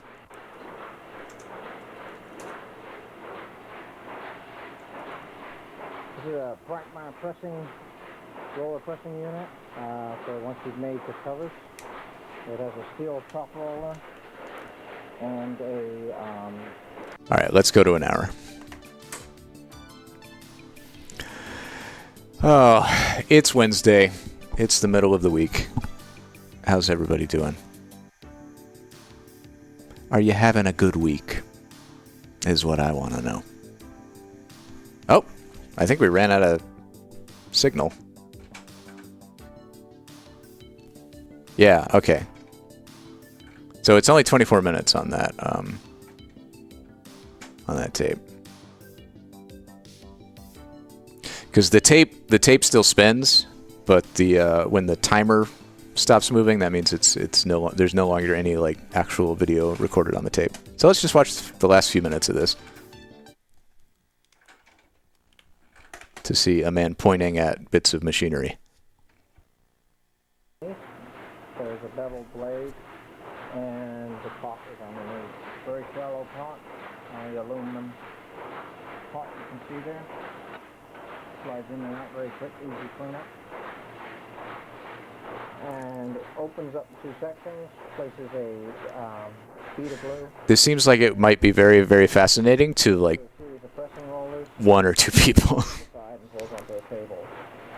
If you had a, you know, Mount onto a bar on this side to help.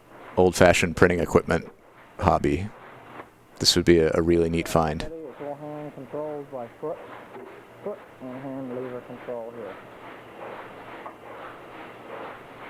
Very simple, very effective.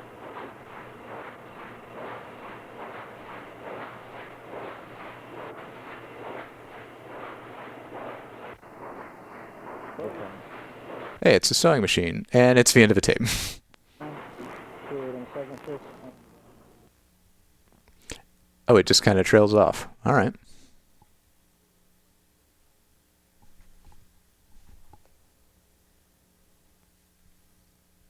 VCR stop.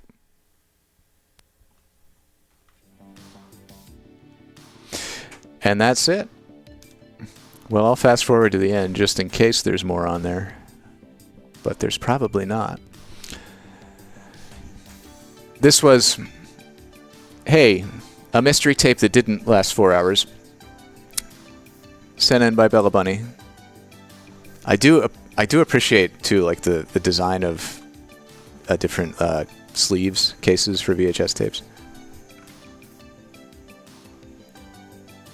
BASF by MTech. Extra quality T130. It's more than T120. 6.5 hours at EP. We got 24 minutes at SP. Boy, oh boy.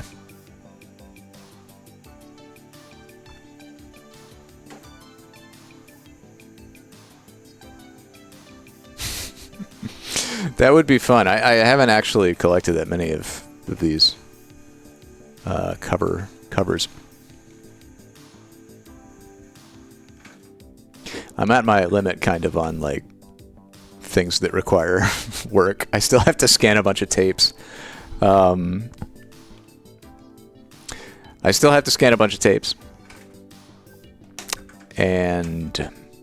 what else is there? I'm collecting VHS intros.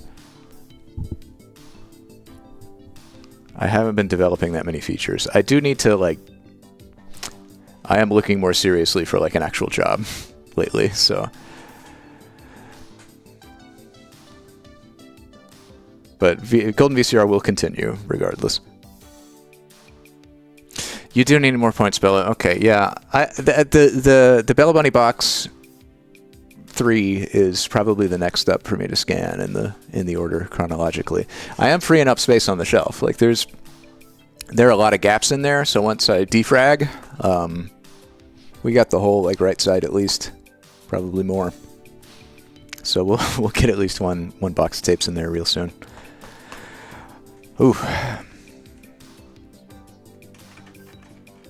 You got to defrag the show. When I worked as a volunteer at GDC, we were told to you know, when we were working a lecture room as conference associates or volunteers, we would be told we had to like, as the room was filling up, we'd have to go down the rows and politely ask people to push in so that there would be more chairs available. Because people leave gaps. They don't want to sit next to people on like tiny, narrow conference chairs. But we, you know, wanted to ask people to move in toward the center so that there would be room on the outsides for people to come in and sit. And given that it was a conference for game developers, the most effective way we found to communicate that was just saying like, we need to defrag, like, please move over. And that worked very well.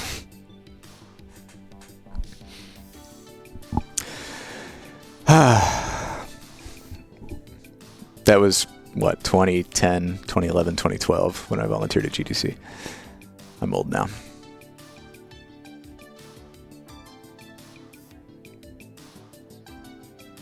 Yeah, now defragging an SSD just is a pointless thing that degrades it faster. So we don't do that anymore.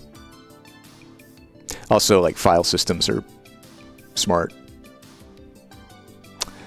Okay. Hi. Hey. Thanks for being here, everybody.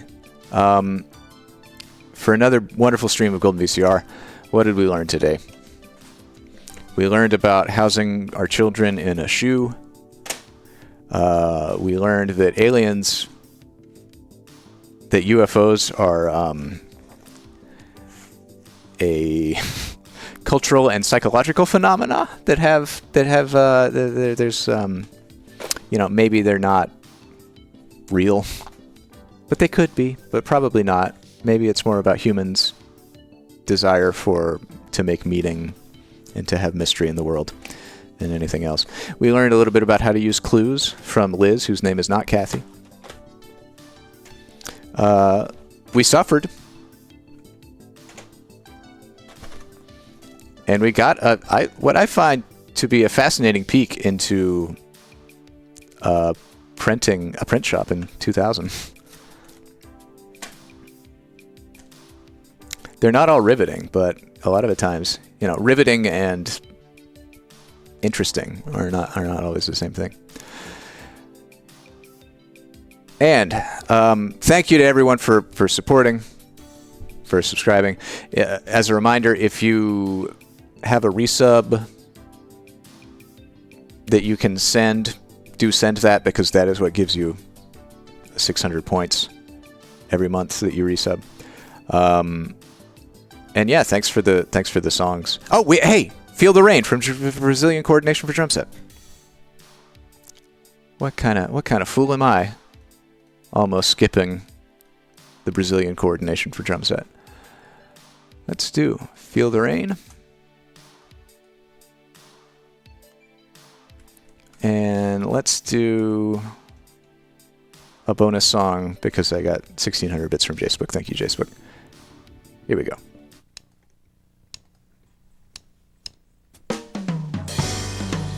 Yeah, and we exposed some new people to Peter Gabriel and Bells and Whistles.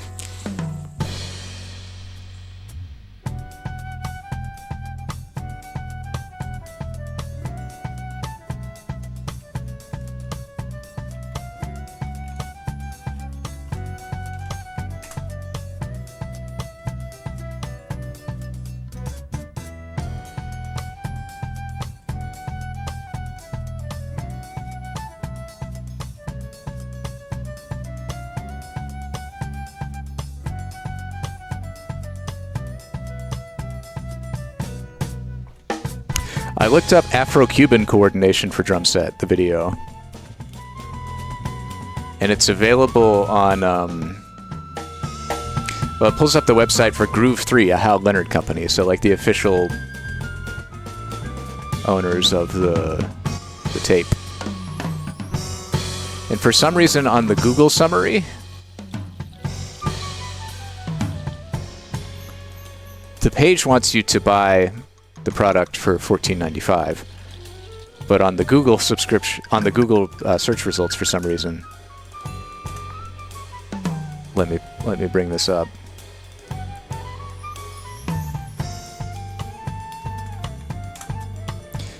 On the Google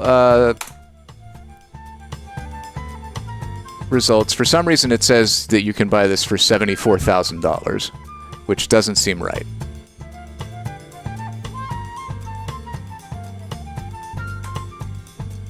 I have no idea where it's getting that number from.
Close enough.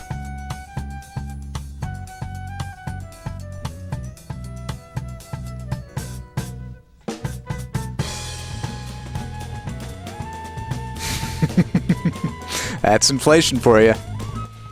My diamond encrusted. I remember when diamond encrusted VHS tapes only cost a nickel.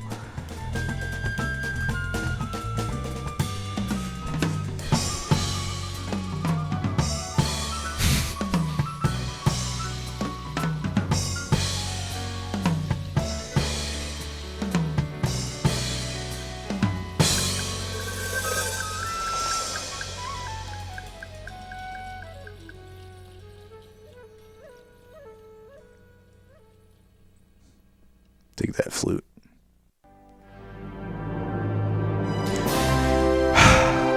And with that, folks, broadcast 51 of Golden VCR comes to an end. Thank you all so much for your patronage, for being with us, for enjoying the tapes with us, for suffering through the animals. I very much appreciate you all. I'll see you back here soon. I don't know about Friday/Saturday. I think I might take Saturday off and go kayaking or something. I do reserve the right to do that for my health. So maybe we'll do Friday and it'll just be a normal stream instead of a fitness or something. I don't know. I'll figure it out. But regardless, thank you all for being here. Hope to see you again soon. Check out them tapes at goldenvcr.com. Mark your favorites. We'll get more up there soon. And have a lovely day and enjoy the rest of your week. And thank you, J-Spook, for the stand back snipe. Bye.